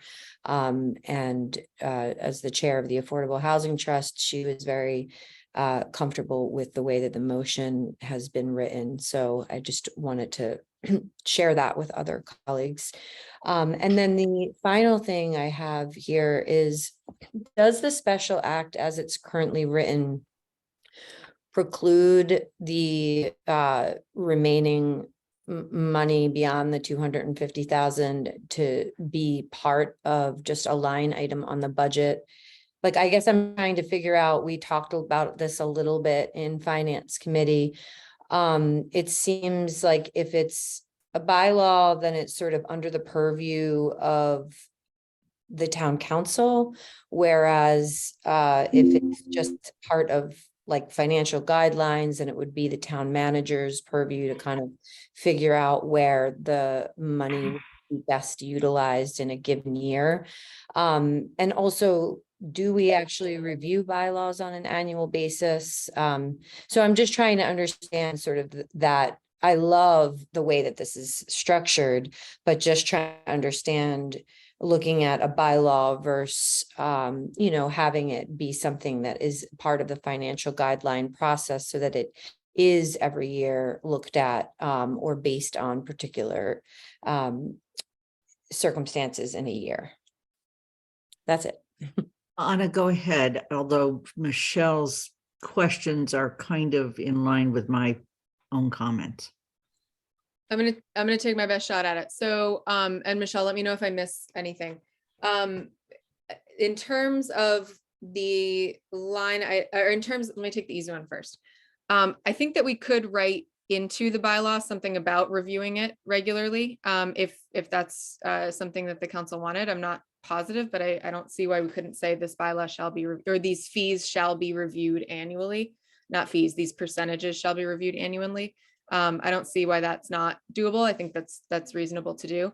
I think I'm a little confused on how it would not, in terms of what, like financial guidelines versus bylaw, I'm having trouble equating those. And so I think that for me, the bylaw is because it has to be a bylaw, it has to be on the books. But that if we built into the bylaw something about being able to review those splits, or however we decide to distribute, that would be a bylaw equation, which I think gets at what you were saying in terms of the regular check-ins on where it's going. So yeah, let me walk this back a little bit, okay? Because the question before us tonight is, are we willing to file this special legislation? And as I mentioned earlier, part of the reason we are bringing this forward now is to make sure that we're at a table with other cities and towns that are discussing this. And it could end up in any number of places. It could end up on the floor, never to be resuscitated again. It could end up in individual special acts for various towns, or it could end up in a statewide law that allows towns within a certain set of state laws to do what to allow them to do this. And it could get very prescriptive. Some towns, for example, have wanted this all to go to affordable housing, okay? And so we have to remember that once you join into a state process, this is where, if you don't like to watch sausage being made, don't watch legislation, because it gets very convoluted, and it can, but the goal for us is to be at the table so that we can try to maintain as much flexibility as is presently written in our special act. Once the state acts, then we are at a situation with a bylaw, but that bylaw has to be written subject to being consistent with the state law. And so we hope the flexibility is in the state law, because if it's not, then frankly, some people in Amherst are not going to be happy. So, but once our bylaw is written, if we then go to a schedule, we often have fee schedules that are separate so they can be changed more easily rather than delve into bylaws. And we also often have regulations that are separate so they can be changed without going into the bylaw. Financial guidelines are not bylaws. If you want something to be law, it has to be in a bylaw. Okay, so I just wanted to walk us back to the fact that we're just at the beginning, and our hope is that we make it through this state legislative discussion with flexibility in the outcome, so that when we bring it home, we can do something flexible like we're talking about now. Mandy Jo or Andy or Anna? I mean, I can try. So the bylaw, I tried to do this before, but I'm not very articulate with this. If the council wants complete control over the remainder, then the council would set forth the percentages in a bylaw. And then if they wanted to ever change those percentages, they'd have to modify the bylaw and revise the bylaw. If this gets through and passes and all of that, right? This is all hypothetical, assuming the state legislature grants our request for a special act with the language we've used.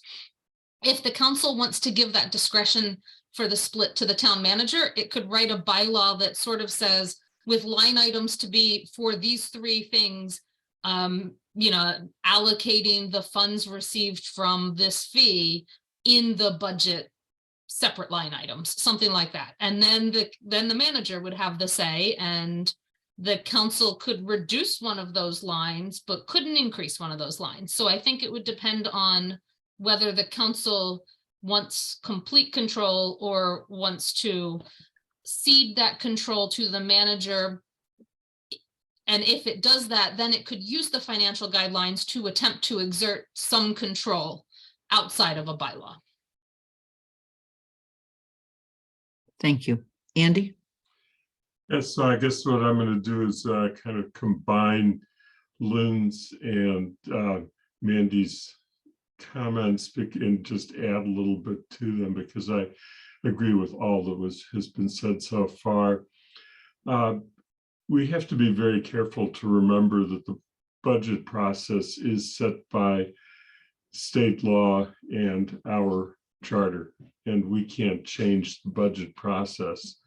And so when it comes, if we do it on an annual basis, we have to recognize that an allocation to a specific program that we particularly, or a future council, I shouldn't even say we, because it's going to be a future council. It's not going to be this exact group that's before that we are today. That they'll make it, they may have a preference, but that there can't go farther in saying a general fund allocation use, because to a specific purpose, they can only go as far as what the guidelines are and give that preference to the town manager, and the town manager will make the decision as to whether to put it into the budget, and then the council will decide and act on it with the limitations that Mandy has stated. And you know, we just have to recognize that our charter and state law tie together, and they are what they are. The only alternative is to put the exact percentages in the bylaw, but saying you want something to go into the general fund has all the same limitations, and it is hard, and it's not going to be a feasible process given the complexity of bylaw adoption and bylaw amendment process for councils to do that on an annual basis, to amend the bylaws in order to get a specific. And I think that the reaction from the committee was, is that it really was something that needed to be saved for a future date for when we get to the bylaw stage. And ultimately, what we were most focused on in the end was exactly what Anna and Mandy have talked about already, is that we felt that this was a valuable idea. It was one worth moving forward with, and that what's before you today was the best way to go about doing it. But we need to get it in, because if we are going to be considered by the legislature this year, we are very soon running across the deadline to effectively get special legislation filed. And that it was that, so the number one recommendation was, let's do it and get it for the legislature. It's the start of a new session. It's the right time to do it. And that so that's the core part of the recommendation from the Finance Committee. Are there any other comments, Shalini? Yeah, I understand this might be something more for later, but I actually wanted to just bring it forward to see if this is something we should include at this stage, which is the regressive effect that this tax can have. For example, there's a case study of a first-time home, so it has an effect on first-time home buyers, which is what we want to encourage in our town.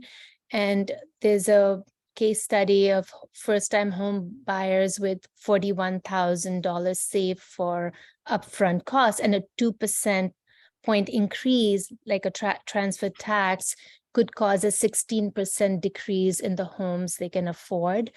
So I know that this is something we're going to look at later on, but even just to bring it forward, I think we can deal with it by saying that houses above 400,000 only will be, or like we don't charge transfer fee for houses below a certain.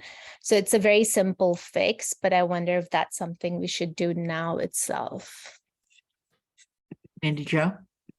So Anna and I have always said we want the special act to be as flexible as possible. So those exemptions that you talked about, Shalini, are exactly what we would be looking to exempt in a proposed bylaw. If you look at our sample bylaw, you'll see any owner occupancy, any owner occupied home, whoever's side is owner occupied is exempt as long as the home is under 200% median home value, which is a large number in Amherst. It's $720,000 is 200% median home value.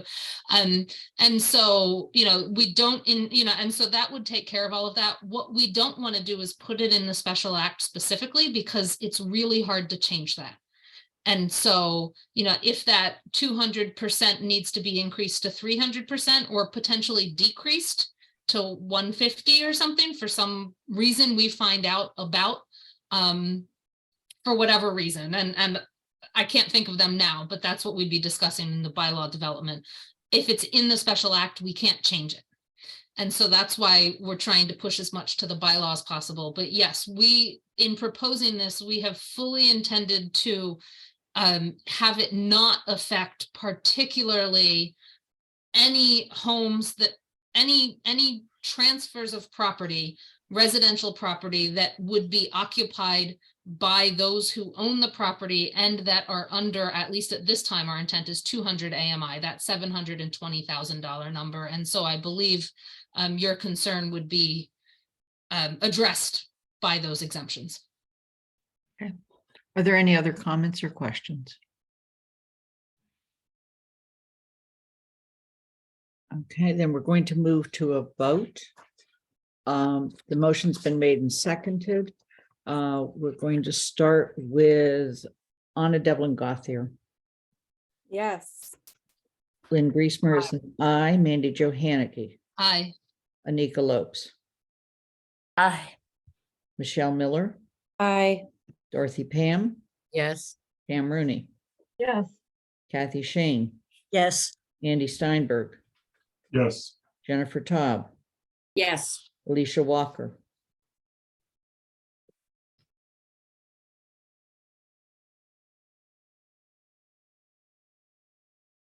Alicia?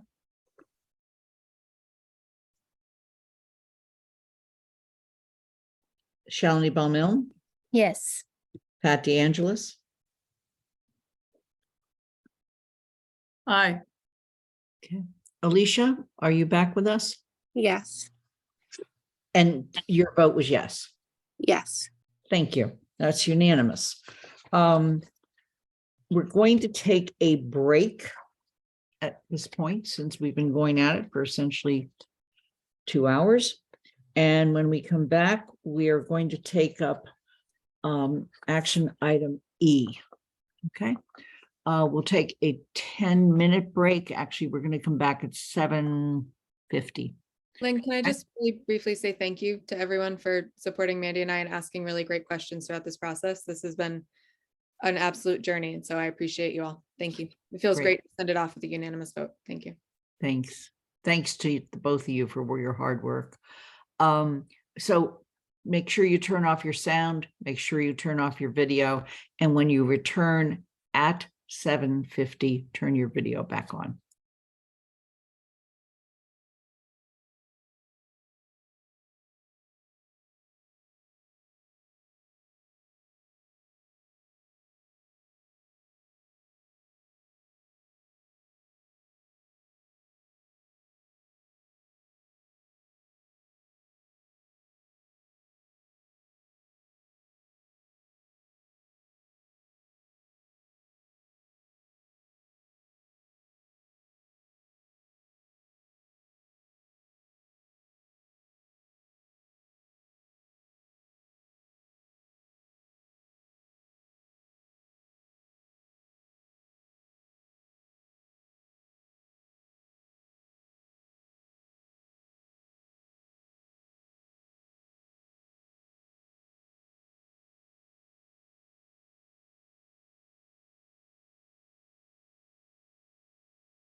As you return, please turn your video back on.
Okay, I'm waiting for one more person. Actually, Alicia, are you back?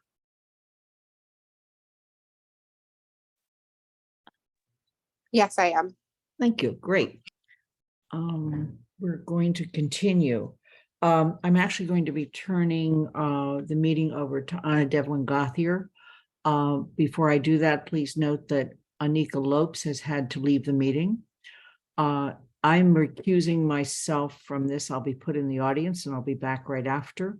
I've filed a disclosure statement with the town clerk as required. This is an organization I used to head and the UMass Donahue Institute, and I continue to do some consulting with them, though not in any way related to this matter. So with that, Anna, you're going to take over, and Athena, please put me in the audience.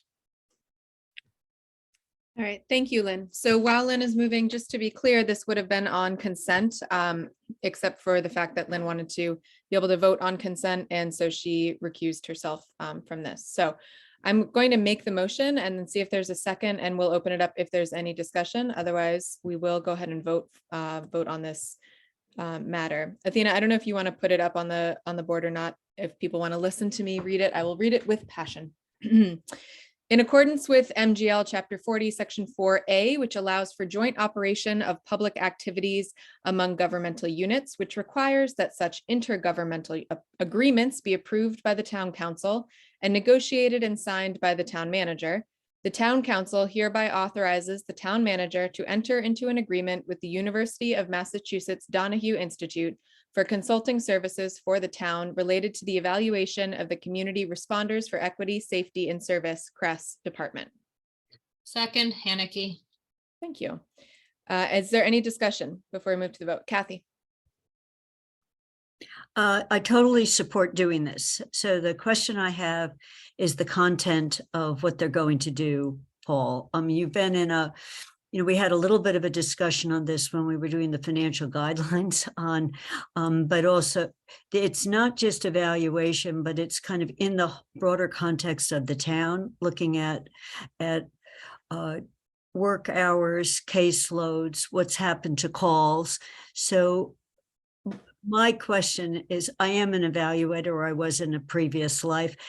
I want to make sure Donahue hears what we want to know as they design their evaluation, and that we, to the extent we can, give them before and after data, on calls and the mix of calls before and after. And then my last is, we're talking about 6 months. I think they went live, to the extent we say live, on the street this month. And so we'll have, I think, good data after 6 months. But if you included since last August, we won't have very much other than startup time. You know, it can be qualitative at that point. So just, is 6 months going to be enough to talk about this in terms of the timing of what they're going to be looking at? So those are the more questions. It's more questions about the content rather than the doing. Yeah. Right. And so I want to just clarify, Kathy, thank you. Those are really great, important questions. This is simply authorizing Paul to enter into an agreement that will then allow us to engage with discussing what would be, or allow Paul to engage in what would be included in that evaluation. This is simply authorizing him to enter into that agreement. I want us to be very careful in this discussion that we are not debating or discussing what would be in the evaluation, because that's not what we are doing here, right? We are authorizing the town manager to enter in. And I totally agree with that. And it's mainly, you know, the two questions about the time, but normally when we authorize this may be the last time we see it. So I was in part just laying on the table. Yeah, which I think is the Paul side. So it was not at all. I don't want to put details on that, in more details into this. This wording is fine with me. Yep. Thank you. Paul, would you like to respond to that, or should I go to Pam? And Sean may want to weigh in on this too. This is totally in response to our grant requirement with the State Department of Public Health. So it's basically according to their specifications, according to their grant. This isn't an overall program evaluation necessarily. It will get a piece of that, but it won't be that what you're talking about is a much broader thing. And Okay. That's very helpful. And it may go beyond June 30th. So I do want to be clear that we are still negotiating terms. So we're not 100% set on any of the terms. And we may want to go longer because we don't want the evaluation to drive what CRESS is doing. We want the evaluation to sort of, go hand in hand with CRESS as it's naturally kind of getting ramped up. So we don't want an artificial deadline to, result in a product that's not going to be helpful to us. So we may want some flexibility with that deadline, and that's something we're thinking about. But as Paul said, the evaluation itself is a requirement of the DPH grant that we have. That's very helpful. Both answers. Thank you. Thank you, Sean. Thank you, Paul. Thank you, Kathy. Pam?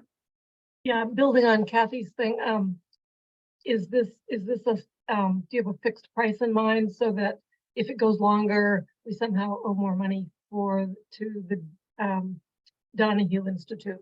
Sean? Yeah, that's sort of what we're still hashing out is how the timing will work if things don't move as fast as we expect, or if they move faster, how the payment structure will work.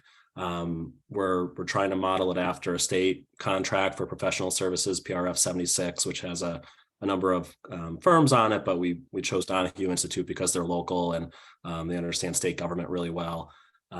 So the rates are based on an established state contract.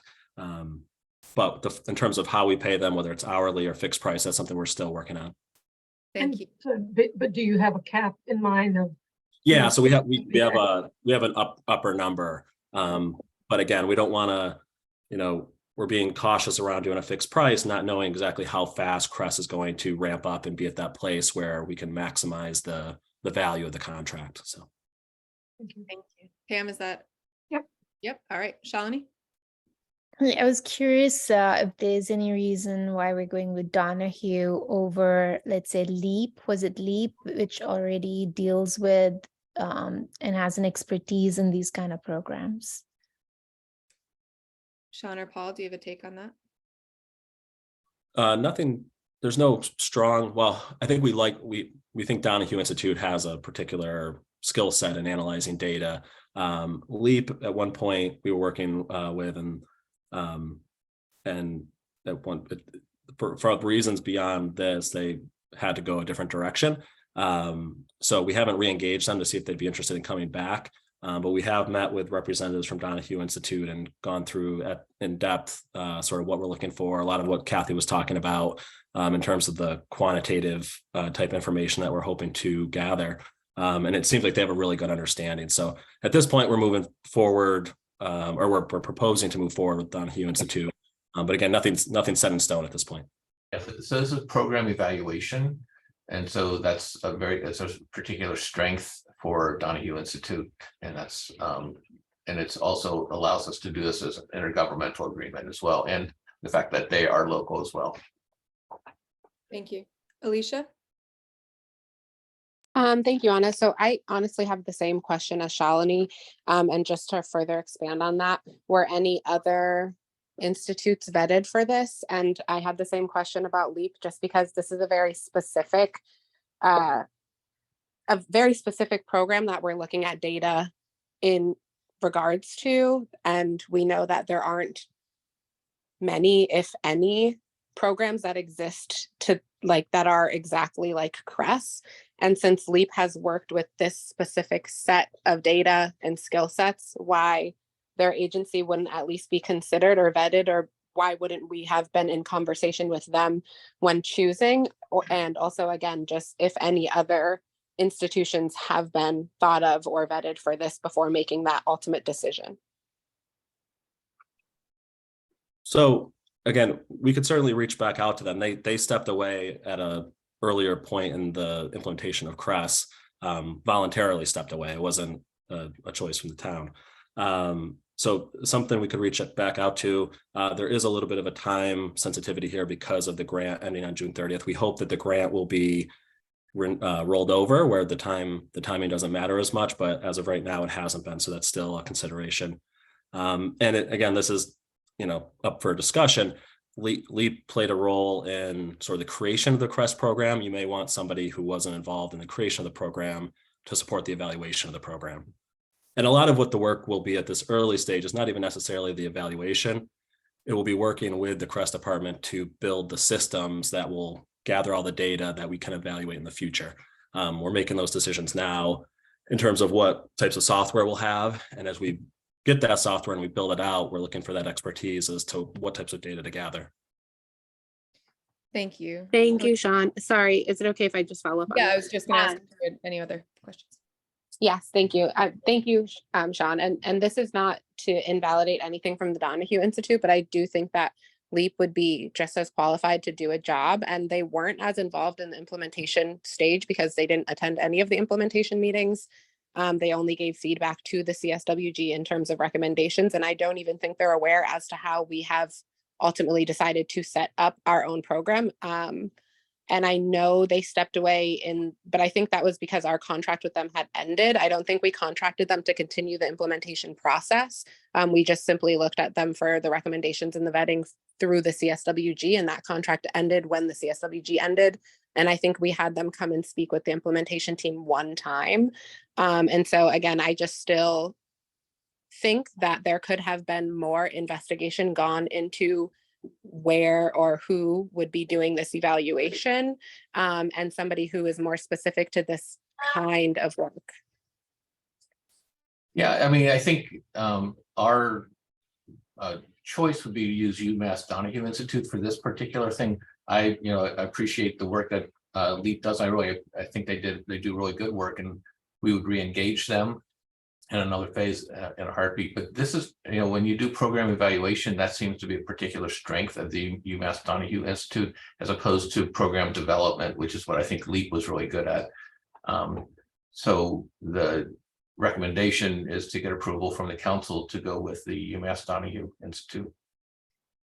So there is a motion and a second that has been made. If there are no further questions from the council about this, I'd like to move to a vote. If that's all right. Kathy? I just want to support what Paul just said about different functions. When you look at organizational sites, so I just quickly clicked on LEAP. If an organization wants to start functioning as an evaluator, they will usually say, these are the services we provide, and it's very distinct. So in years past, when we set up really innovative programs, when I was working with healthcare institutions, there was one group that helped us set it up and found us models that we could replicate. There was another group who came and looked at whether what we set up was working. So I think that distinction is what we're talking about here. And it's a real one for being able to come in and take a look, because they will have the LEAP report. So I think that skill set is an important skill set. So I just want to underscore that whether Donahue is the only one, they are very local and well-known. being able to do that is different than helping someone set it up for the starters. Thank you. Thank you, Kathy. Alicia, and then I'd really love to move to a vote after this. Go. Yes, thank you, Anna. I just want to plug that I understand what Kathy's saying, but I also think that there is an underestimated value to having somebody who is specific to this kind of work, because just evaluating how any program is running is very difficult when we're creating a program that's new and that has never been functioning before. And so, like, how do you evaluate its efficiency? And I would be much more comfortable working with somebody who is expertise in this specific subject. I'm gonna use my privileges. Like, oh, sorry, go ahead, Sean. Yeah. I just want to just add that when we're talking about evaluation, Donahue's not going to come in and say this program is working well or not working well. Again, they're mostly working side by side with Crest to help build the systems. One of the things that we're talking about them doing is providing a dashboard, for example, that can report out information on how Crest is doing, like the types of things that Crest is doing. But we're not expecting a report that says this was a good decision, bad decision, it's working great, it's not working well. That's not the type of evaluation services we're looking for right now. We're looking for that help building the systems that we'll be able to evaluate in the future and hopefully be able to do it ourselves. That's really what we're looking for, is to build it so we can do it ourselves year after year. So I just want to, just clarify that we're not getting an evaluation that's going to give us a definitive answer. Thank you, Sean. All right. I'm going to go ahead and move to the vote, and I believe I voted first last. So we're going to skip Griesmer and go to Haneke. Aye. Anika Lopes has left us this evening. Miller? Abstain. Dorothy Pam. I know why she does that every time now. Dorothy Pam? Yes. Pam Rooney? Yes. Kathy Shane? Yes. Andy Steinberg? Aye. Jennifer Taub? Yes. Alicia Walker? No. Shalini Ball-Milne? Yes. Angeles? Yes. And Anna Devlin Gauthier is an aye, and Griesmer is, I believe, would be marked as absent or abstain. Abstain. So I did not count as I was calling, Athena, so I apologize for that. Do you have the count? I have 9 in favor, 1 against, 1 abstention, and 2 absent. That sounds right to me. Thank you, everybody. We will bring Lynn back into the room, I believe, at this point. And in this thrilling pause, everyone can do a quick, nice deep breath. All right, thank you, Lynn. I'm going to go ahead and turn it back over to you. Thank you. Oh, and thank you to Sean. Sorry, I think, Sean, that might be it for you. So you might be able to go home now. Thank you, Sean. I've never been in the audience during one of our meetings, and I didn't realize that if you turn your camera off, the public doesn't know you're here. Yep. And so it's a great reason to keep our cameras on. It's new, Lynn. It used Thank to be you. that. It used to be that you saw the image, and Yeah. now with the changes. With the to black, Zoom- with the name, yeah. Okay, all right. Okay. Been that way for a year. Just sorry. It was that way before we were on council. Interesting. Okay. I'm going to go on with the agenda. We're going to appointments. We did the town manager appointment by consent.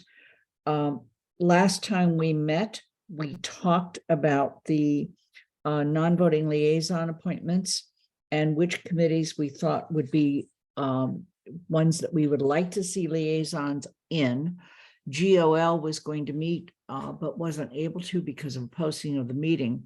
So rather than delay this, I'm going to suggest that I list for you again the committees that we presently have liaisons, and they're on the board. And there was one other committee that was recommended the last time, and that was the Recreation Committee.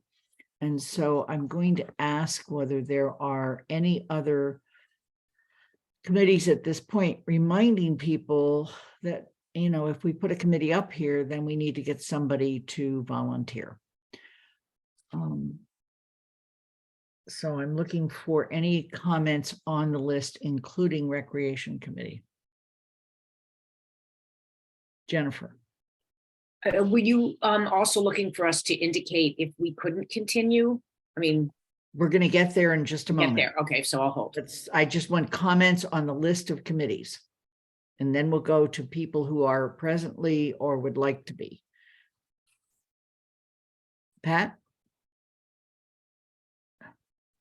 I would like to be part Oh. of the recreation, Okay, so in other words. but I'm trying to understand whether it's the Recreation Commission or is there a separate recreation committee? Paul? It's one and the same. Okay, yeah, okay. Okay, thank you. Andy? Yeah, just for correction purposes, the 22 liaison was me. She just corrected it for transportation advisory. The 22 liaison is you for which one? Transportation, and that was just Thank you. changed. Okay, thank you. All right. So I don't see any more hands, so we're going to work with this list. Jennifer, you're presently Affordable Housing Trust. Would you like to continue? I really can't. I always seem to have meeting conflicts on Thursday nights because I go to a lot of the TSO meetings. Okay. So I just don't feel responsible. It's the Affordable Housing Trust is very important, and I could be a alternate, but I feel very badly that I haven't been able to attend a lot of their meetings because I've had to be somewhere else. Are there other counselors who are interested in being a liaison to Affordable Housing Trust?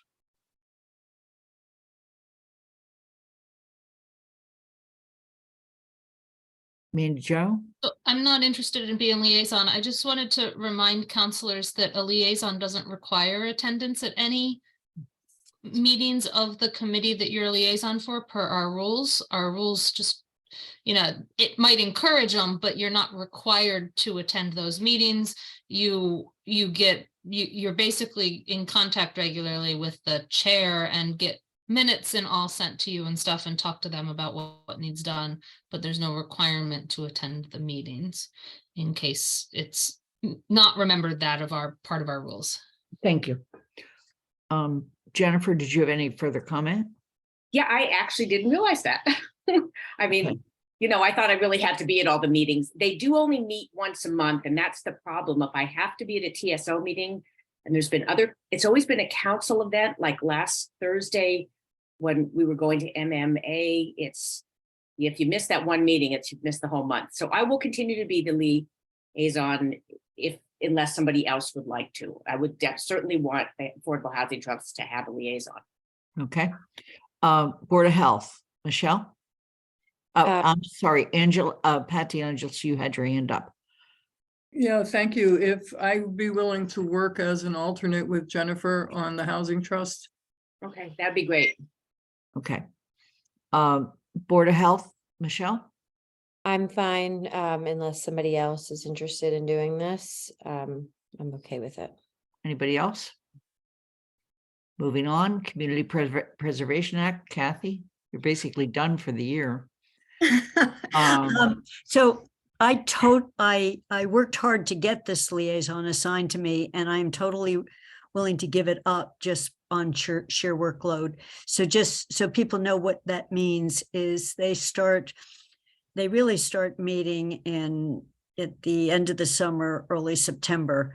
And then it's a telescoped, there's a maybe once a month, but then there's a telescope time period when the reports come in, the project proposals come in, and they vet the proposals. You get to read all the proposals when they come in if you want to. You get linked to them, and then you watch them sift through what to do when a lot more money is proposed than they have. So I think it's a really good committee and an important one, but I don't need to be the liaison. I've served for 3 years as liaison. Pam Rooney? I would be willing to step in there. I used to be the chair of it a long time ago. Okay. Thank you. Community Safety and Social Justice Committee. We've got 2 at this point. do we feel the need to continue with 2? Pat? I would like to remove myself. I don't think we need to.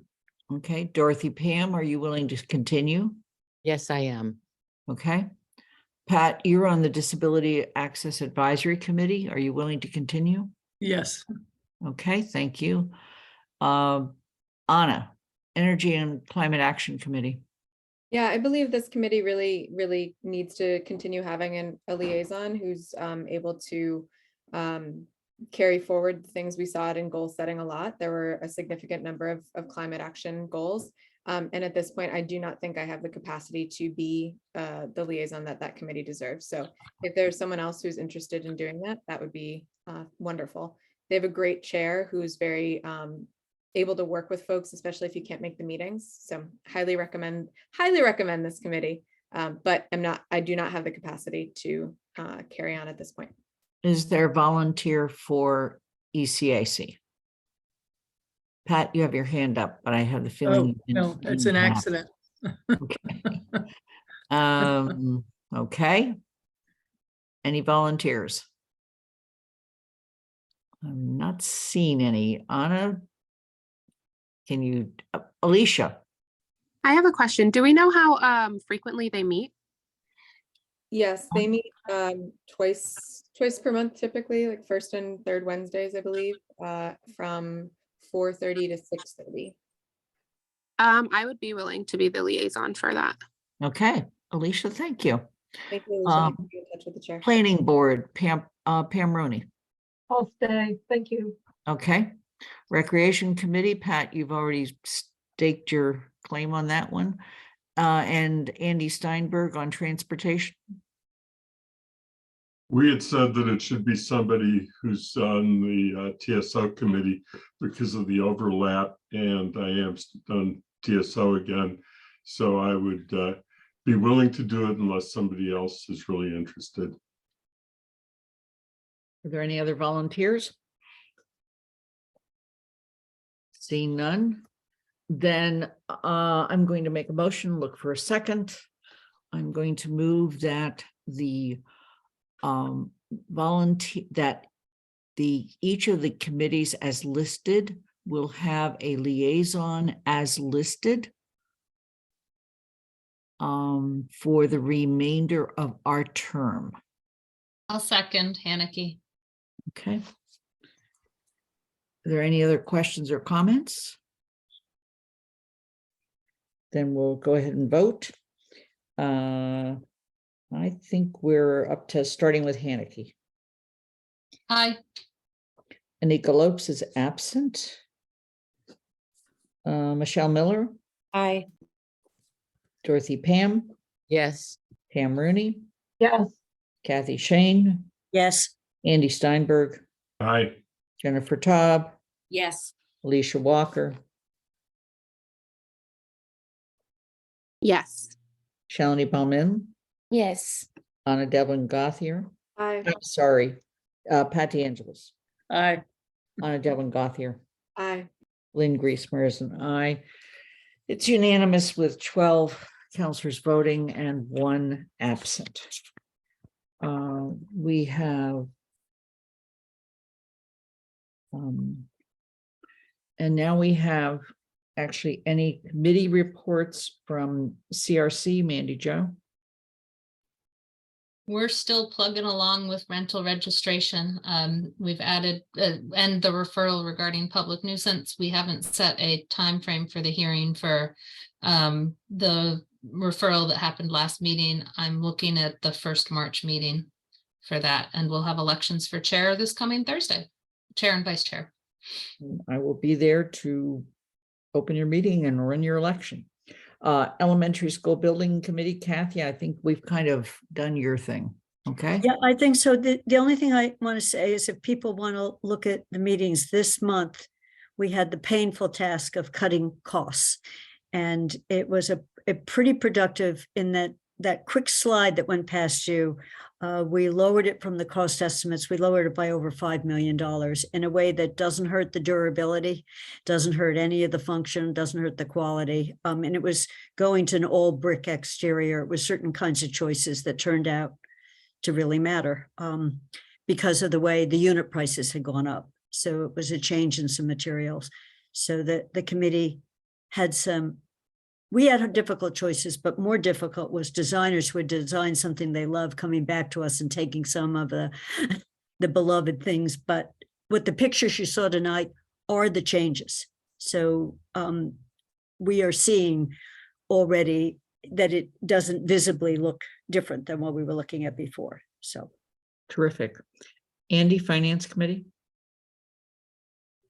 So the Finance Committee is meeting tomorrow at 3:30, and it's in part just an organizational meeting where we're going to scope out what we need to do for the next year and kind of do some scheduling on it, because we are getting into budget season before we know it.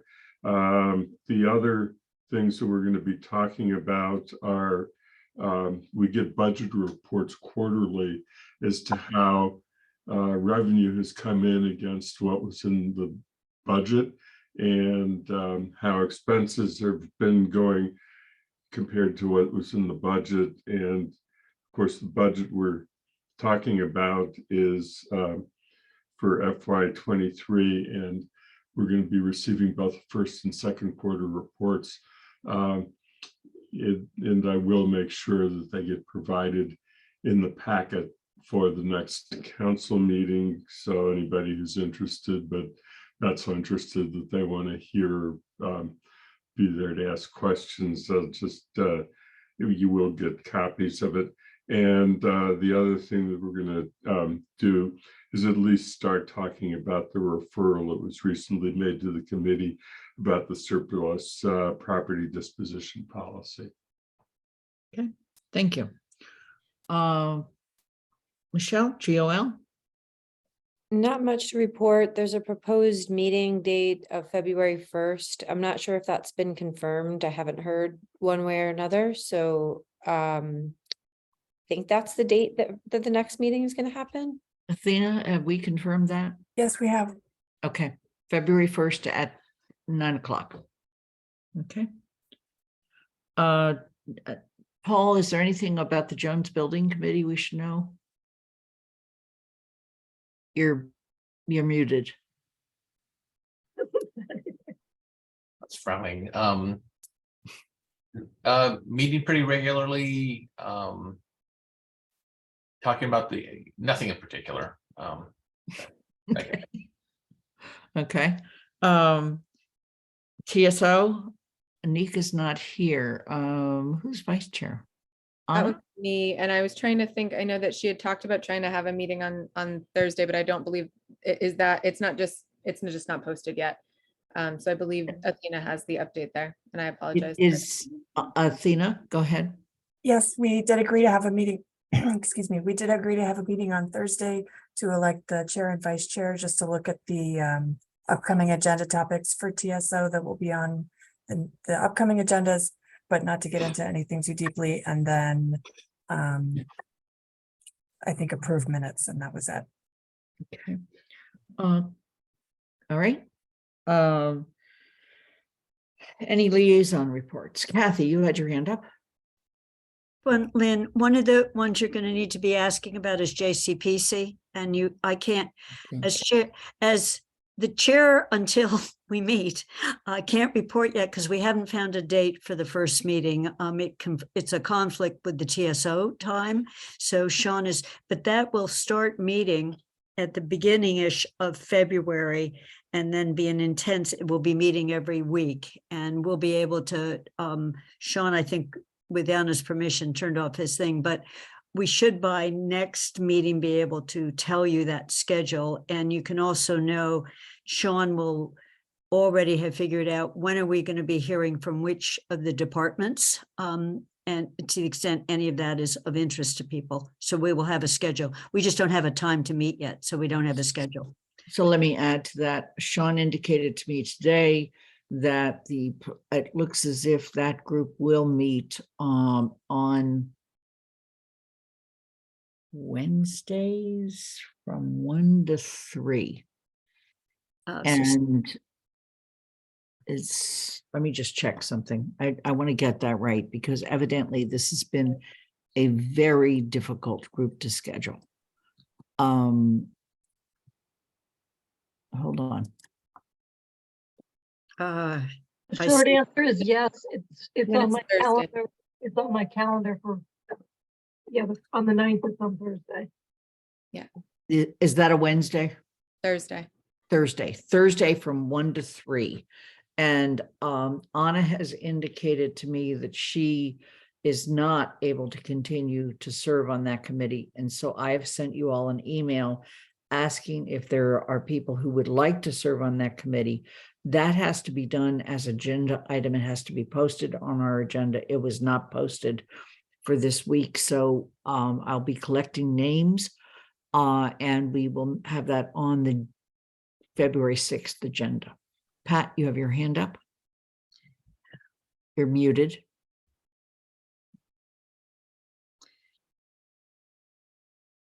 I was going to give a liaison report. I don't know if we're quite there. I Oh, thought. okay. Is there any other question about JCPC? Okay. Pat, go ahead. Yeah, as liaison for the Disability Access Advisory Committee, I wanted to make the council aware that the committee is exploring movement to becoming a commission, which is supported by Mass General Law C40 Section 8J. It would allow a full, it would really support full integration of people with disabilities throughout Amherst. It would advise and assist municipal officials and employees in ensuring compliance with state and federal laws, coordinate and carry out programs to meet problems, and review and make recommendations about policies and procedures, and provide information and guidance and technical assistance across the town to individuals and groups.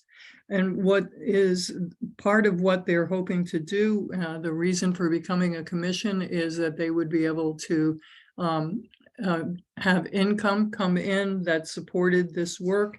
And they're thinking about allocating funds that are received from fines, parking tickets for handicap parking violations, and using that money to fund their work. It's in the planning stages, and I think it's a really exciting possibility. So more later. Okay. Any other liaison reports? Dorothy?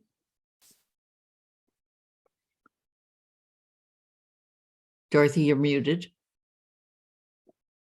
This is a question for Pat. It's hard to imagine there would be that much funding from violation of handicap parking permits. Do you have any idea how much that might be? No, I don't. And that's something they have to explore, but they would also be able to accept money and gifts from other areas. So either from the town or from individuals, I believe. And I might not be correct on that, but yeah. Thank you. Paul, did you want to say something? Okay. Any other liaison reports or questions? Okay. We have already approved the minutes. Paul does a town manager's written report once a month, so this is one of the times it's not. Paul, are there any highlights you'd like to point out for us, however? You need to unmute.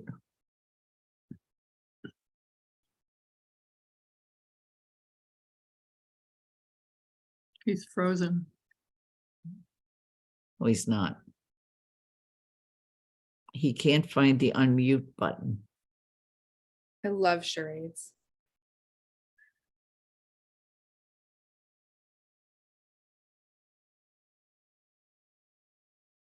Paul, is there anything you would like to say at this time? No. Okay. He said, I'm frozen. Okay. I see. I told you. Yeah. All right. Well, that's one way to cut it short. Town council comments. Let me just mention a couple things. I did make appointments on Thursday. I also did the very last minute, and I apologize for this, did submit a written president's report I'm not asking you to read it at this point, but if you have questions after you do get a chance to read it, please feel free to give me a call or email me with a question. I'm working on the annual list of future agenda items and hope that when each of the committees meet, we can do a little bit of what you started doing today, which is to make sure I catch all of the things that I need to, because from those of you who were on the wrap up of the last council, it gets pretty frenetic towards the months of November and December. And we'd like to try to avoid that if at all possible. Are there any questions at this time? Are there any future agenda items? Pat? Yes, Chalene and I, formerly Michelle, and she was not able to continue right now. We are going to be bringing forward a special act about non-citizen voting and municipal elections here in Amherst. And we're hoping to get that on one of the next 2 February agendas. Okay, and that would be a special act we would file with the legislature. Yes, it is. Yes. Yeah. And Okay. Anna is joining us as well, I believe. No. No? Yeah, yes, She's no? gonna be eyes if we want eyes. you know. Okay, all right. No, Okay. Yeah. All right. Are there any other future agenda items that people want to bring up right now? Lynn, Shall? Yes. I just a suggestion. I heard some other towns doing this at the MMA that, there were some very interesting workshops.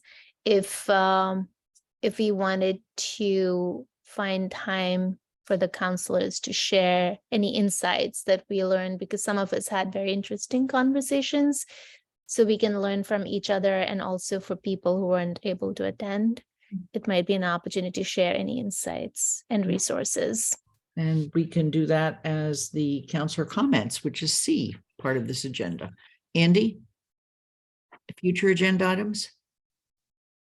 So what I'm having is, hang on just a second. What I was thinking about could be a future agenda item, or it could be just counselor comments, so I don't know where to put it. But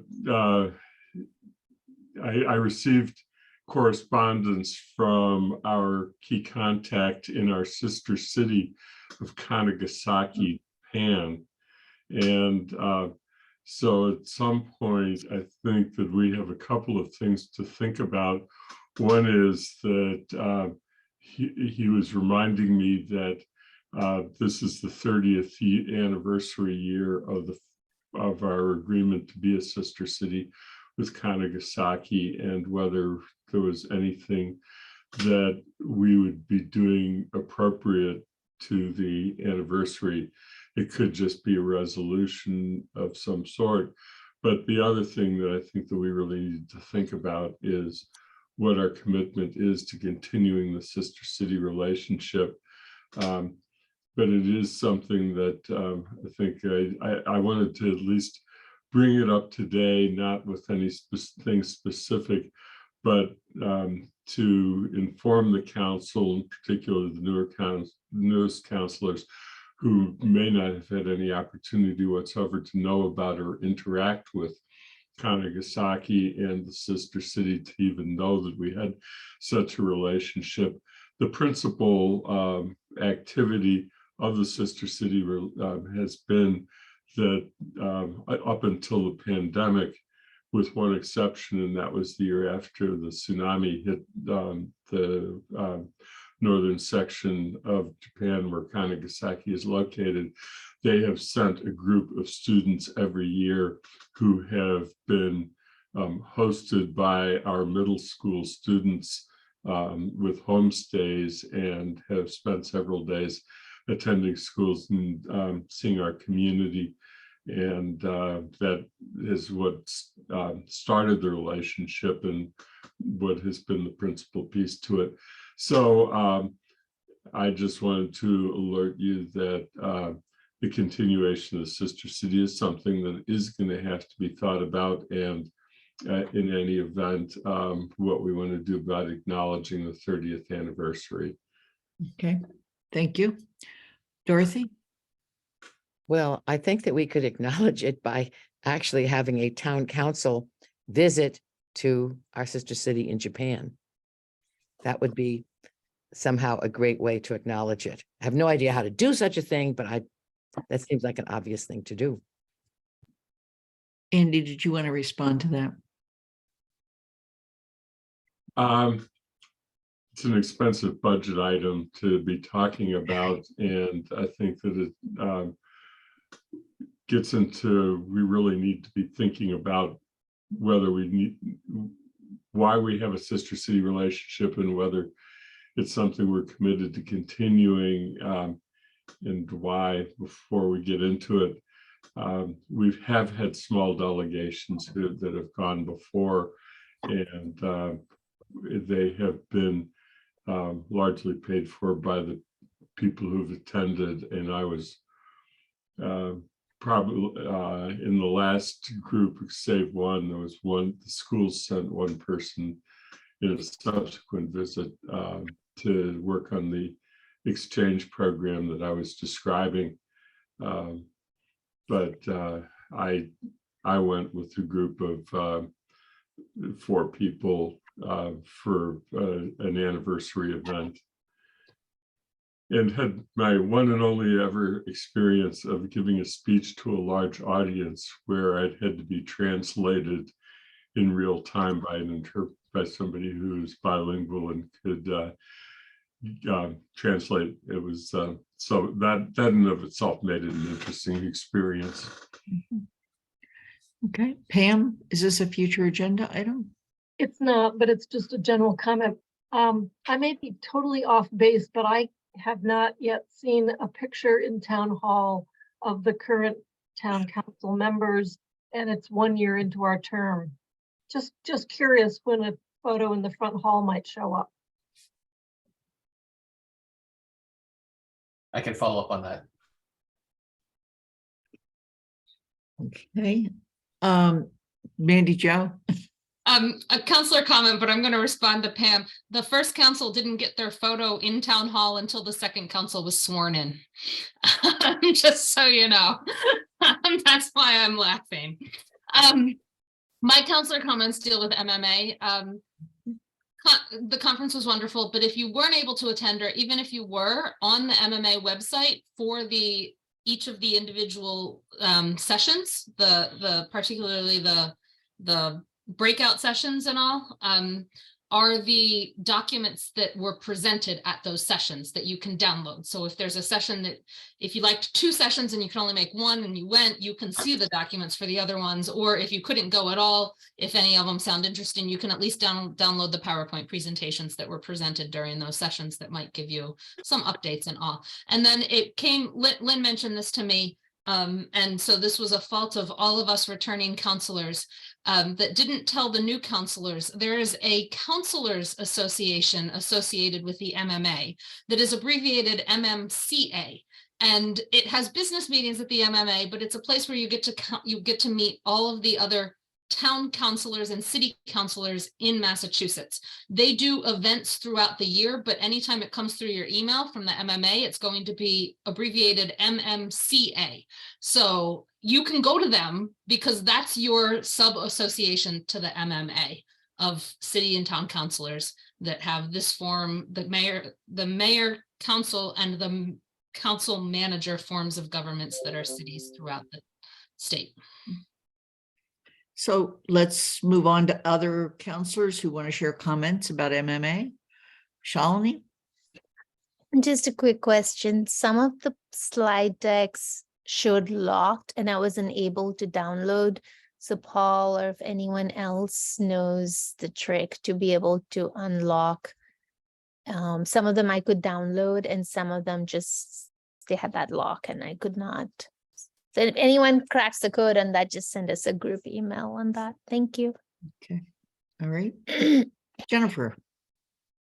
Yes, I may not be, I don't know, I'm sure that Paul and town staff, I'm not telling you anything you don't already know, but it was a very interesting, it was a great conference. I especially enjoyed this, the speakers, the Governor spoke, the lieutenant governor, the mayor of Boston, all women.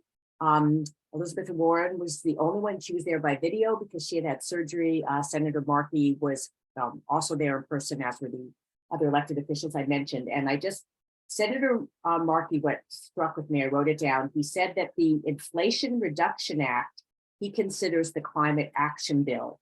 And that, he kept stressing that there is a lot of money for local municipalities in that bill. And he encouraged, the cities and towns that were there to apply for funding. There's $5 billion for greenhouse gas emission reduction, $1.3 billion to set new energy codes. There's a lot of money for charging stations and money for the CHIPS and Science Act, which isn't necessarily,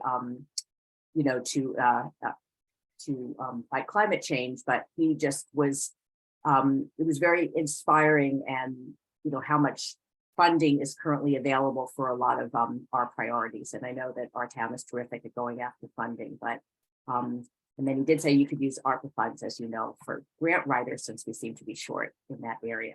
But I just wanted to share that. Okay. Other observations about MMA?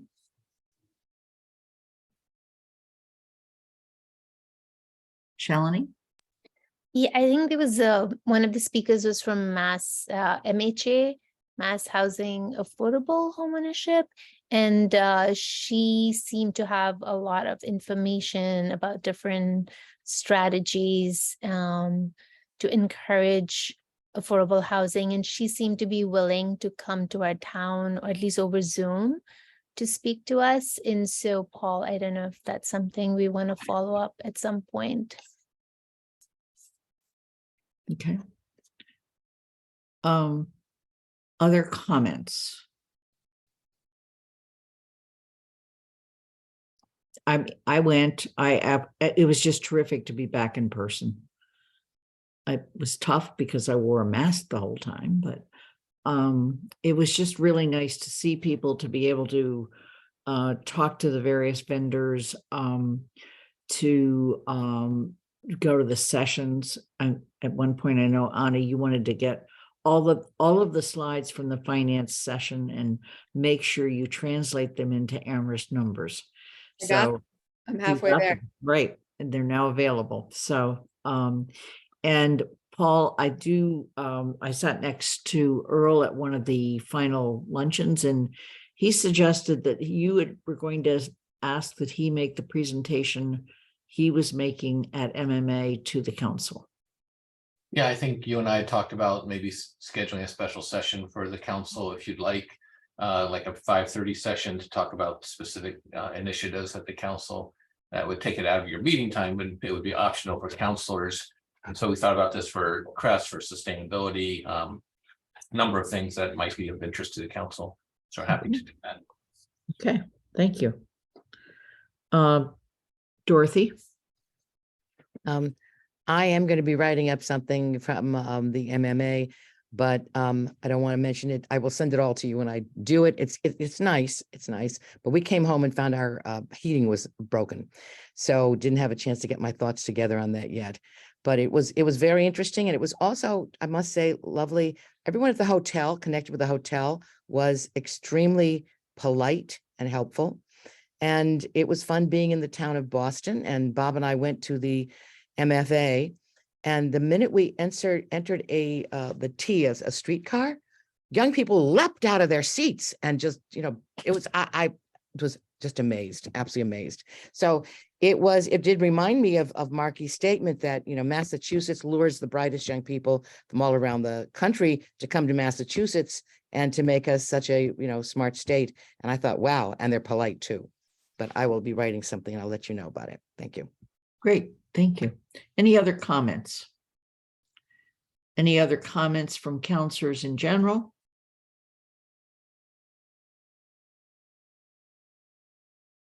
I'm happy to note that I'm adjourning the meeting at 8:43.